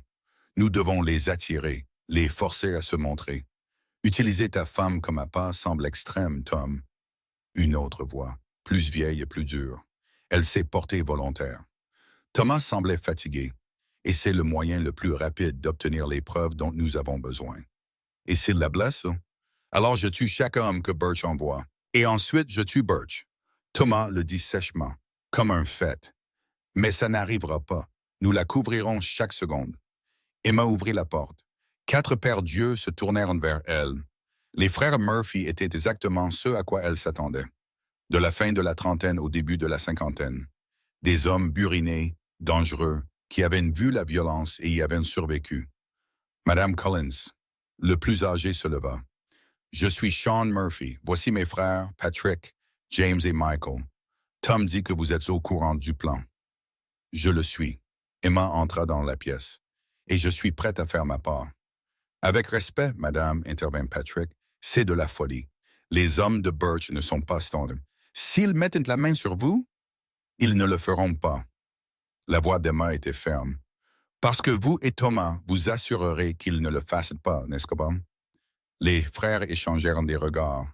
Puis Sean sourit. « Elle a du crâne, Tom, je te l'accorde. »« Plus que du cran, » dit Thomas. Ses yeux rencontrèrent ceux d'Emma. « Elle a du courage et nous allons en avoir besoin. » Ils passèrent les 3 heures suivantes à planifier. Emma contacterait Birch cet après-midi. utiliserait la carte qu'il lui avait donnée, prétendrait avoir des informations sur les Strenham, demanderait à le rencontrer quelque part en ville, un endroit public. Il ne te rencontrera pas en public, dit Sean. Trop visible. Il suggérera un endroit privé, un endroit qu'il contrôle. Alors je lui dirai que je ne le rencontrerai que si je peux amener mon cocher. Emma regarda Thomas. Tu seras le cocher caché à la vue de tous. Il te fera vérifier les armes, avertit James, et il fouillera toute calèche dans laquelle tu arriveras. Donc je ne porte pas d'armes et la calèche est propre. L'esprit d'Emma travaillait sur les détails. Mais Thomas aura une arme cachée sur lui au cas où. Au cas où ne suffit pas, dit Michael. Nous avons besoin d'un soutien complet. Des hommes positionnés autour de l'endroit de cette rencontre, prêts à intervenir. Ils débattirent de la stratégie pendant une autre heure. Finalement, ils avaient un plan. C'était risqué, plein de variables qu'ils ne pouvaient pas contrôler, mais c'était leur meilleure chance d'obtenir des preuves. Une dernière chose, dit Thomas. Il sortit un petit appareil qu'Emma ne reconnut pas. Ceci est un cylindre d'enregistrement. Une nouvelle technologie. Il peut capturer les voix. Si nous pouvons amener Birch ou ses hommes à admettre leur implication sur enregistrement, nous aurons des preuves irréfutables. Où Emma le porte-t-elle? Demanda Sean. Ils la fouilleront. Elle ne le porte pas. Thomas regarda Emma. Toi si, caché dans tes vêtements. Je serai assez prêt pour enregistrer tout ce qui sera dit. Emma hocha la tête. Sa bouche était sèche, mais ses mains étaient instables. Quand est-ce que je le contacte? Maintenant. Thomas lui tendit la carte de Birch. Il y a un bureau de télégraphie en ville. Envoie un message. Dis-lui que tu es prête à parler. Aujourd'hui, cet après-midi, si possible. Emma prit la carte. Le poids de ce qu'elle s'apprêtait à faire s'abattit sur elle, mais elle n'hésita pas. Mettons fin à tout ça, dit-elle. Le message télégraphique était simple. Prête à fournir des informations sur les tunnels et les plans. Peut rencontrer cet après-midi. Nommer le lieu. Et le signa. Emma Collins. La réponse arriva en moins d'une heure. La vieille propriété Miller, à 3 miles au nord de la ville. 4 heures. Venez seul. La propriété Miller est abandonnée, dit Sean en lisant la réponse. Elle a brûlé pendant une guerre de pâturage il y a 5 ans. Il ne reste que des ruines. Parfait pour une embuscade, ajouta Patrick, ou un enlèvement. Il ne va pas l'enlever en plein jour, dit Thomas, mais sa voix contenait un doute. Il voudra l'interroger d'abord, s'assurer qu'elle est légitime. Et quand il réalisera qu'elle ne l'est pas, demanda Emma, quand il comprendra que c'est un piège. Thomas chargea un revolver, vérifia le cylindre. Alors nous nous battrons pour nous en sortir ensemble.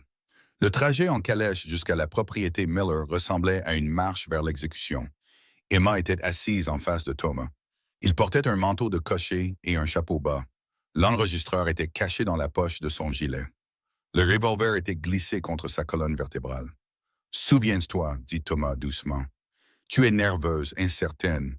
Tu veux une protection contre moi, contre cette vie. Joue sur son ego. » Je sais, les mains d'Emma étaient glacées malgré la chaleur de l'après-midi. « Thomas, si ça tourne mal, ça ne tournera pas mal. » Mais ses yeux disaient le contraire. Les frères Murphy sont déjà en position. Sean est dans la vieille grange. Patrick et James sont dans la lisière des arbres. Michael surveille la route. Tu seras couverte. Et toi? Je serai à 3 mètres, assez près. Thomas tendit la main, prit la sienne, la serra une fois. Tu n'es pas seul là-dedans. Emma s'accrocha à cette pensée alors que la propriété Miller en ruine apparaissait. Des poutres noircies, un toit effondré, des fenêtres vides comme des yeux morts. Un seul cheval était attaché devant. Quelqu'un était déjà là. Thomas arrêta la calèche à une 30aine de mètres. C'est assez près. Plus près et ils fouilleront la calèche. Et s'ils me fouillent? Ils le feront. Laisse-les faire. Tu es clean. La voix de Thomas était dure. Mais Emma, si à un moment donné ça te semble mal, si tu sens un vrai danger, tu cours. Tu comprends? Ne m'attends pas. N'essaie pas d'être courageuse. Tu cours. Je pensais que nous nous battions ensemble. C'est le cas. Mais j'ai besoin que tu sois en vie plus que j'ai besoin de preuves. Les yeux de Thomas brûlaient dans les siens.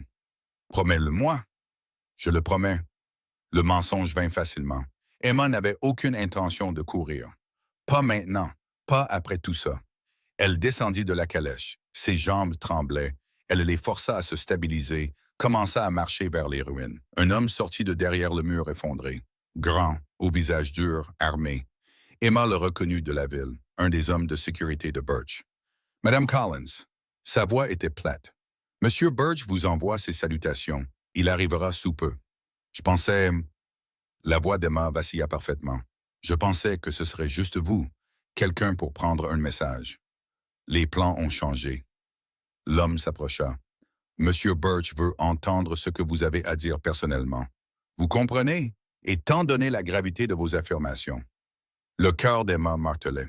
Birch lui-même. Ce n'était pas le plan. Ça compliquait tout.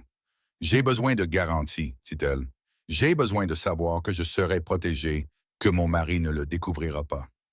Votre mari ne découvrira rien. Le sourire de l'homme était froid. Nous nous en assurerons. Maintenant, je dois vous fouiller pour des armes. Juste une précaution. Emma se força à rester immobile alors que ses mains lui palpaient les bras, les flancs, les jupes. Professionnel, rapide, impersonnel. Il ne trouva rien car il n'y avait rien à trouver. « Elle est clean !» cria l'homme vers les ruines. « Amenez-le !» Clayton Birch sortit du bâtiment effondré. Il avait l'air différent ici, moins poli, plus dangereux. Derrière lui venaient deux autres hommes, tous deux armés. Emma. Le sourire de Birch était chaleureux, faux. « Merci d'être venu. Je sais que ce n'était pas facile pour vous. Vous avez dit que vous m'aideriez. » Emma laissa sa voix trembler. « Vous avez dit que je pourrais m'échapper de lui, de tout ça. Et je le ferai, je le suis. » Birch s'approcha. « Mais d'abord, j'ai besoin de savoir ce que Thomas prépare. Vous avez dit que vous aviez des informations sur les tunnels, sur ses préparatifs. » Emma jeta un coup d'œil à la calèche. Thomas était assis, immobile, sur le siège du cocher, assez loin pour ne pas pouvoir entendre. Mais l'enregistreur dans son gilet capterait tout si elle pouvait faire parler Birch. « Il a des armes, » dit Emma, « des fusils, des munitions, des explosifs cachés dans des tunnels sous la maison. Je connais les tunnels. » La voix de Birch s'aiguisa. « Dites-moi ce que je ne sais pas. Hein. Où sont exactement les caches d'armes? Combien d'hommes a-t-il engagés? Quel est son calendrier? » Je ne connais pas tous les détails. Emma s'enlaça les bras. « Il ne me dit pas tout, mais j'ai vu les cartes. Le système de tunnel est vaste. Plusieurs sorties, des salles de ravitaillement. Il se prépare à un siège. » « Un siège? » Birch rit. « Contre qui? Moi? Pense-t-il vraiment pouvoir tenir? Il pense qu'il peut détruire vos hommes s'ils attaquent. Il le prépare depuis des mois. » Emma prit une inspiration. « Mais ce n'est pas tout. Il a rassemblé des preuves, des documents, des témoignages. Il monte un dossier contre vous pour le présenter au gouverneur du territoire. » L'expression de Birch devint plate.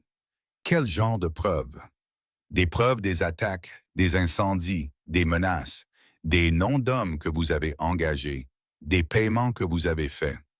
Emma a inventé une partie de cela maintenant, comblant les lacunes avec des suppositions éclairées. Il a des reçus, des lettres, tout ce dont il a besoin pour prouver que vous êtes derrière la violence. Vraiment? La voix de Birch était de glace. Il se tourna vers ses hommes. Vérifiez la calèche et amenez-moi ce cocher. L'estomac d'Emma se serra. Quoi? Non, il est juste. Il est juste votre mari déguisé. Le sourire de Birch était cruel. Pensiez-vous vraiment que je ne le reconnaîtrais pas? Que je ne m'attendrais pas à ce genre de piège? Deux des hommes de Birch se dirigèrent vers la calèche. Thomas se leva lentement. Sa main se déplaça vers son dos. « Ne bouge pas !» cria Birch. « Tu sors cette arme et mes hommes mettent 6 balles dans ta femme avant que tu ne l'aies sortie. Laisse-la tomber maintenant. » Thomas hésita, puis puis sortit prudemment le revolver. Le laissa tomber. « Bien !» Birch hocha la tête. « Maintenant, viens ici lentement. » Thomas marcha vers eux. Son visage était de pierre, mais Emma vit le calcul dans ses yeux, les angles, les distances. Il cherchait une ouverture. « C'était malin, » dit Birch alors que Thomas les atteignait. « Utilisez votre femme comme appât pour me faire m'incriminer. Très malin. Malheureusement pour vous, j'ai été prudent. Tout ce que j'ai fait est passé par des intermédiaires. Introuvables. Sauf que vous êtes ici maintenant, La voix de Thomas était calme. Admettant que vous avez fait quelque chose qui devait être introuvable. Je n'admets rien. Birch fit un geste. Un de ses hommes attrapa les bras de Thomas. Un autre commença à le fouiller. Ils trouvèrent l'enregistreur en quelques secondes. Malin en effet, Birch brandit le cylindre. Nouvelle technologie, cher. Quelqu'un s'est bien préparé. Il le brisa contre un rocher. L'appareil vola en éclats. Mais la préparation n'a d'importance que si vous survivez pour l'utiliser. Si vous nous tuez, vous aurez des marshals fédéraux qui enquêteront d'ici une semaine. La voix de Thomas resta égale. Nos morts soulèveraient trop de questions. Oh, je ne vais pas vous tuer. Le sourire de Birch s'élargit. Vous allez mourir tragiquement. Un incendie au manoir Collins. Terrible accident. Vous et votre femme piégés à l'intérieur. Tout le monde sympathisera. Et quand les cendres refroidiront, j'achèterai la terre de votre succession à sa juste valeur. Tout est légal, tout est propre. Le sang d'Emma se glaça. Vous êtes fou. Je suis pratique. Birch la regarda. Je vous ai offert une porte de sortie, Emma. Vous avez fait le mauvais choix. Vraiment? Une nouvelle voix coupa l'attention. Sean Murphy sortit de derrière la grange. Son fusil était pointé sur Birch. Ou peut-être que c'est vous. Patrick et James sortirent de la lisière des arbres, tous deux armés, tous deux couvrant les hommes de Birch sous des angles différents. Lâchez vos armes, dit Sean calmement. Vous tous, maintenant. Les hommes de Birch hésitèrent. Sean tira une fois. La balle souleva de la poussière au pied de l'homme le plus proche. C'était un avertissement. Le prochain ne le sera pas. La voix de Sean était plate. Lâchez-les. Les armes tombèrent au sol. Le visage de Birch devint blanc. Vous vous mêlez d'affaires qui ne vous concernent pas, Murphy, dit Birch. Je vous ferai arrêter. Pour quel motif? Protéger mes amis d'hommes armés sur une propriété abandonnée? Sean s'approcha. De plus, je pense que le gouverneur du territoire sera plus intéressé par ce que nous enregistrons depuis 10 minutes. Michael Murphy sortit de derrière la calèche. Il brandit un autre enregistreur, sourit. Vous avez brisé le leur, dit Thomas. Sa voix était empreinte d'une satisfaction glaciale. Le vrai enregistre depuis notre arrivée. Le visage de Birch passa du blanc au violet. Vous avez admis avoir planifié un meurtre, un incendie criminel, des mois d'attaque et d'intimidation. Thomas se libéra des gardes qui le tenaient. L'homme ne résista pas. Tout est enregistré, dans vos propres mots, tout est admissible devant un tribunal territorial. Aucun tribunal ne me condamnera, mais la voix de Birch tremblait. J'ai des relations, des avocats, de l'argent. Vous avez un enregistrement de vous avouant un complot de meurtre. Sean se plaça à côté de Tom. C'est ce que vous avez, et chaque journal entre ici et Washington en publiera la transcription. Pensez-vous vraiment que vos amis riches de l'Est vous soutiendront d'après ça? Birch regarda autour de lui ses hommes désarmés, les frères Murphy, Thomas et Emma. Son empire s'effondrait en temps réel. « Que voulez-vous » demanda-t-il finalement. Sa voix était défaite. « Je veux que vous partiez. » La voix de Thomas était d'acier. « De ma terre, de ce territoire, de retour à Philadelphie ou d'où que vous veniez. Prenez vos hommes, prenez votre compagnie, disparaissez. Et si je refuse? Alors j'apporte cet enregistrement au gouverneur. Je porte plainte. Je m'assure que chaque détail de ce que vous avez fait devienne public. » Thomas s'approcha. « Vous passerez le reste de votre vie en prison ou en fuite. C'est votre choix. » Birch resta silencieux un long moment. Puis il hocha la tête une fois, brusquement, amèrement. « Vous avez gagné, Collins, pour cette fois. » Il regarda Emma. « Vous auriez pu être riche, protégé. Au lieu de ça, vous avez choisi ça. Je l'ai choisi lui. » Emma se plaça aux côtés de Thomas. « Et je ferai le même choix à nouveau. » Le rire de Birch était creux. « Alors vous êtes tous les deux des imbéciles. Ce territoire n'est pas assez grand pour vos principes. Quelqu'un d'autre viendra. Quelqu'un de plus intelligent. Quelqu'un qui ne fera pas les erreurs que j'ai faites. Qu'il vienne. » Le bras de Thomas entoura la taille d'Emma. « Nous serons prêts. » Vraiment? Birch fit un geste vers les ruines autour d'eux. « Voilà ce qui arrive aux gens qui combattent l'avenir, Collins. Ils brûlent, ils s'effondrent, ils deviennent des fantômes. Et vous? » Il regarda Emma. « Vous vous êtes attachés à un navire qui coule. Alors nous coulerons ensemble. La voix d'Emma était ferme. Mieux vaut ça que de se noyer seul dans votre océan de mensonges. Birch n'eut aucune réponse. Il se tourna vers ses hommes. Prenez les chevaux, nous partons. Et Birch, appela Sean alors qu'il commençait à bouger. Si nous entendons parler d'autres accidents, d'autres incendies, d'autres problèmes mystérieux pour la famille Collins, nous saurons où chercher et nous ne donnerons pas d'avertissement la prochaine fois. Birch ne répondit pas. Il monta sur son cheval, ses hommes suivirent. Ils partirent sans regarder en arrière. Le silence tomba sur les ruines. Puis les genoux d'Emma cédèrent. Thomas la rattrapa, la soutint. « C'est fini, dit-il doucement. C'est vraiment fini. » Vraiment? Emma leva les yeux vers lui. Il avait raison. Quelqu'un d'autre viendra. Quelqu'un vient toujours. Alors nous les combattrons aussi. La main de Thomas lui caressa le visage. Ensemble, comme nous l'avons fait aujourd'hui. Ensemble. Emma testa le mot. Il sonnait juste, solide, réel.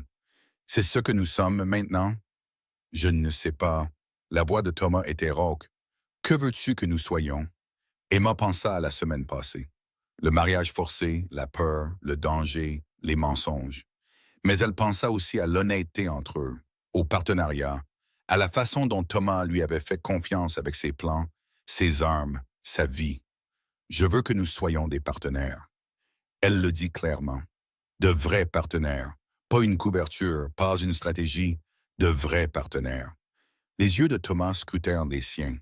Pas mari et femme. Ça aussi, si tu le veux. Emma sentit la chaleur monter à ses joues. Je sais que ça a commencé comme une affaire, une nécessité, mais quelque part entre les vœux forcés, le feu et le piège que nous venons de survivre, c'est devenu autre chose, du moins pour moi. Pour moi aussi. L'aveu de Thomas sortit, rauque. Je t'ai acheté pour servir de couverture, pour jouer un rôle. Mais, Emma, tu es devenue réelle pour moi, plus réelle que tout le reste dans ce désordre. Alors rendons-le réel. Les mains d'Emma se crispèrent sur sa chemise. Pas un mariage par procuration, pas un arrangement pratique. Un vrai partenariat, un vrai mariage construit sur tout ce que nous avons survécu ensemble. La réponse de Thomas fut de l'embrasser, fort, désespéré, plein de tout ce qu'ils avaient traversé et de tout ce qu'ils étaient devenus l'un pour l'autre. Emma lui rendit son baiser avec une intensité égale. Ce n'était pas le baiser d'étrangers forcés d'être ensemble. C'était le baiser de deux personnes qui s'étaient choisies, qui s'étaient battues l'une pour l'autre, qui avaient failli mourir l'une pour l'autre. Quand ils se séparèrent, les frères Murphy regardaient poliment ailleurs. « Nous devrions y aller, dit Sean. Sa voix contenait de l'amusement. Avant d'interrompre quelque chose qui devrait attendre l'intimité. Thomas rit. Le son était libre, soulagé. Emma ne l'avait jamais entendu rire auparavant. Ça changeait tout son visage, le rendait plus jeune, plus heureux. « Revenez à la maison, dit Thomas aux frères. Vous tous, nous vous devons tout. Le moins que nous puissions faire est de vous nourrir. Et de nous payer, sourit Patrick. Cette faveur que tu as demandée ne couvre pas le fait d'avoir failli mourir. Le double de ce que j'ai promis. » Thomas tirait déjà Emma vers la calèche. « Tout ce que vous voulez demander. » Ils retournèrent en convoi, les frères Murphy à cheval, Thomas et Emma dans la calèche. Mais cette fois, Thomas était assis à côté d'Emma au lieu de sur le siège du cocher. Son bras était autour de ses épaules, sa tête reposait contre sa poitrine. « Qu'est-ce qui se passe maintenant? » demanda Emma doucement. « Maintenant, nous envoyons l'enregistrement au gouverneur du territoire. Nous portons plainte officiellement. Nous nous assurons que Birch ne revienne jamais. » La voix de Thomas était stable. « Et nous reconstruisons, nous engageons de nouveaux ouvriers, nous réparons les dégâts, nous faisons fonctionner le ranch. Et nous? Nous. » Le bras de Thomas se resserra. « Nous apprenons à être mariés, vraiment mariés. Nous trouvons comment vivre ensemble, aimer ensemble, construire quelque chose de réel à partir de ce qui a commencé comme une nécessité. Aimer ensemble. » Emma testa aussi ces mots. « Penses-tu que nous le pouvons? » « Je pense que nous le faisons déjà. » Thomas lui releva le visage. « Je pense que je suis tombé amoureux de toi quelque part, entre le moment où tu as crocheté la serrure de mon bureau et celui où tu es entré dans ce piège sans hésitation. Je ne l'ai juste pas réalisé jusqu'à ce que je pense que je pourrais te perdre. » Les yeux d'Emma brûlaient. « Je suis tombée amoureuse de toi quand tu m'as donné la clé des tunnels, quand tu m'as fait assez confiance pour me montrer tes armes, tes plans, tout ce que tu cachais. C'est là que j'ai su que tu me voyais comme plus qu'une propriété. Tu n'as jamais été une propriété pour moi. La voix de Thomas était féroce. Même quand je t'ai acheté, même quand je mentis sur mes raisons, tu as toujours été une personne, toujours quelqu'un qui valait la peine d'être sauvé. Alors sauve-moi encore. Emma sourit à travers ses larmes, chaque jour pour le reste de nos vies, et je te sauverai en retour. Marché conclu. Thomas l'embrassa de nouveau, plus doucement cette fois, plus tendrement. Madame Collins. Monsieur Collins, Emma rit. Le son semblait étranger. Quand avait-elle ri pour la dernière fois? Avant les dettes de son père, avant le mariage forcé, avant tout. Je crois que j'aime ce nom maintenant. Je crois que je vais le garder. Bien, parce que je ne te laisserai pas partir. Thomas la serra contre lui alors que la calèche roulait vers la maison. Pas maintenant, jamais. Nous nous sommes trop battus pour en arriver là. À la maison, Madame Chen les accueillit les larmes aux yeux. J'ai entendu dire que toute la ville parle du départ de Birch. Est-ce vrai? Est-il vraiment parti? Il est parti. Thomas aida Emma à descendre de la calèche. Pour de bon, nous avons gagné, Madame Chen. Nous avons vraiment gagné. La gouvernante serra Emma dans une étreinte féroce. Je suis si contente que vous soyez en sécurité. Quand vous êtes parti cet après-midi, j'étais terrifié à l'idée que nous ne vous reverrions jamais. Je suis plus difficile à tuer que j'en ai l'air. Emma lui rendit son étreinte, homme d'entier. Nous le sommes tous les deux. La célébration ce soir-là fut petite mais sincère. Les frères Murphy, Madame Chen et le personnel restant, David, tous ceux qui étaient restés malgré le danger. Tous ceux qui avaient cru en Thomas quand le choix intelligent aurait été de fuir. Thomas porta un toast à la survie, au partenariat, à tous ceux qui se sont tenus à nos côtés quand se tenir debout signifiait tout risquer. À Emma, ajouta Sean, qui est entré en enfer et en est ressorti sans sourciller. À Thomas, corrigea Emma, qui a construit une forteresse et m'a ensuite fait assez confiance pour me donner les clés. Ils burent, ils mangèrent, ils rirent. Le poids de la dernière semaine, des derniers mois, se leva lentement. Il faudrait du temps pour croire pleinement que le danger était passé, pour arrêter de regarder par-dessus leurs épaules. Mais ce soir, ils pouvaient respirer. Tard cette nuit-là, Emma trouva Thomas sur le porche avant. Il regardait la terre sombre, la même terre pour laquelle il s'était si durement battu. « Tu n'arrivais pas à dormir ?» demanda-t-elle. Je n'arrêtais pas de penser. Thomas la regarda. À quel point nous avons failli tout perdre. Comment un seul faux pas nous aurait anéantis. Mais nous n'avons pas fait de faux pas. Emma se tint à côté de lui. Nous avons fait tous les bons, ensemble. Ensemble. Thomas prit sa main. J'aime ce mot. Je veux continuer à l'utiliser. Moi aussi. Emma s'appuya contre lui. Qu'est-ce qui se passe demain quand la réalité s'installera et que nous devrons vraiment être mariés? Nous nous réveillons. Nous prenons le petit déjeuner. Nous commençons à trouver comment gérer un ranch et un mariage en même temps. Le pouce de Thomas traça des cercles sur sa paume. Nous nous disputons sur des choses. Nous faisons des compromis sur d'autres. Nous construisons une vie. Si simple que ça, si compliqué que ça. Thomas sourit. Mais nous avons survécu à pire. Je pense que nous pouvons aussi survivre au bonheur. Emma pensa à la fille qui était sortie de cette calèche il y a une semaine. Désespérée, brisée, vendue par son propre père. Cette fille était partie.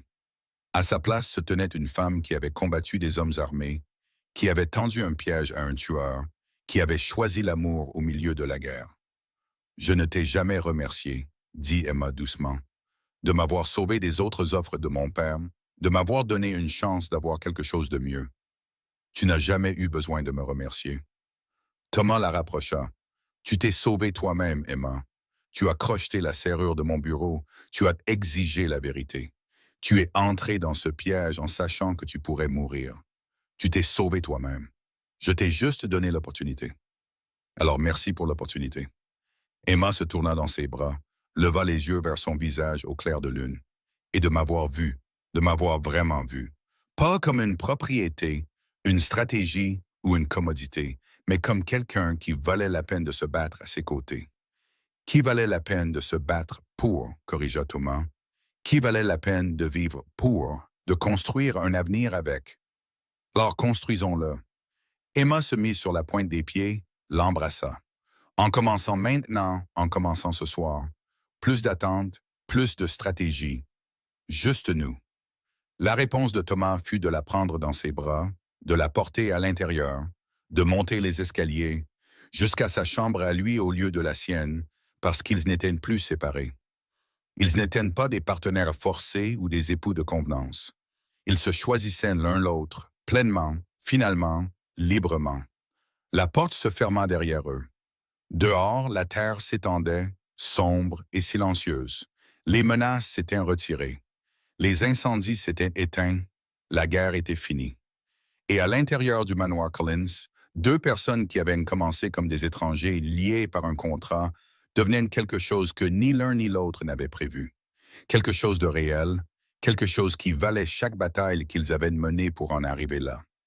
Emma et Thomas Collins avaient construit leur partenariat sur des mensonges, la nécessité et le désespoir, mais ils l'avaient forgé en vérité par le feu, le sang et la confiance.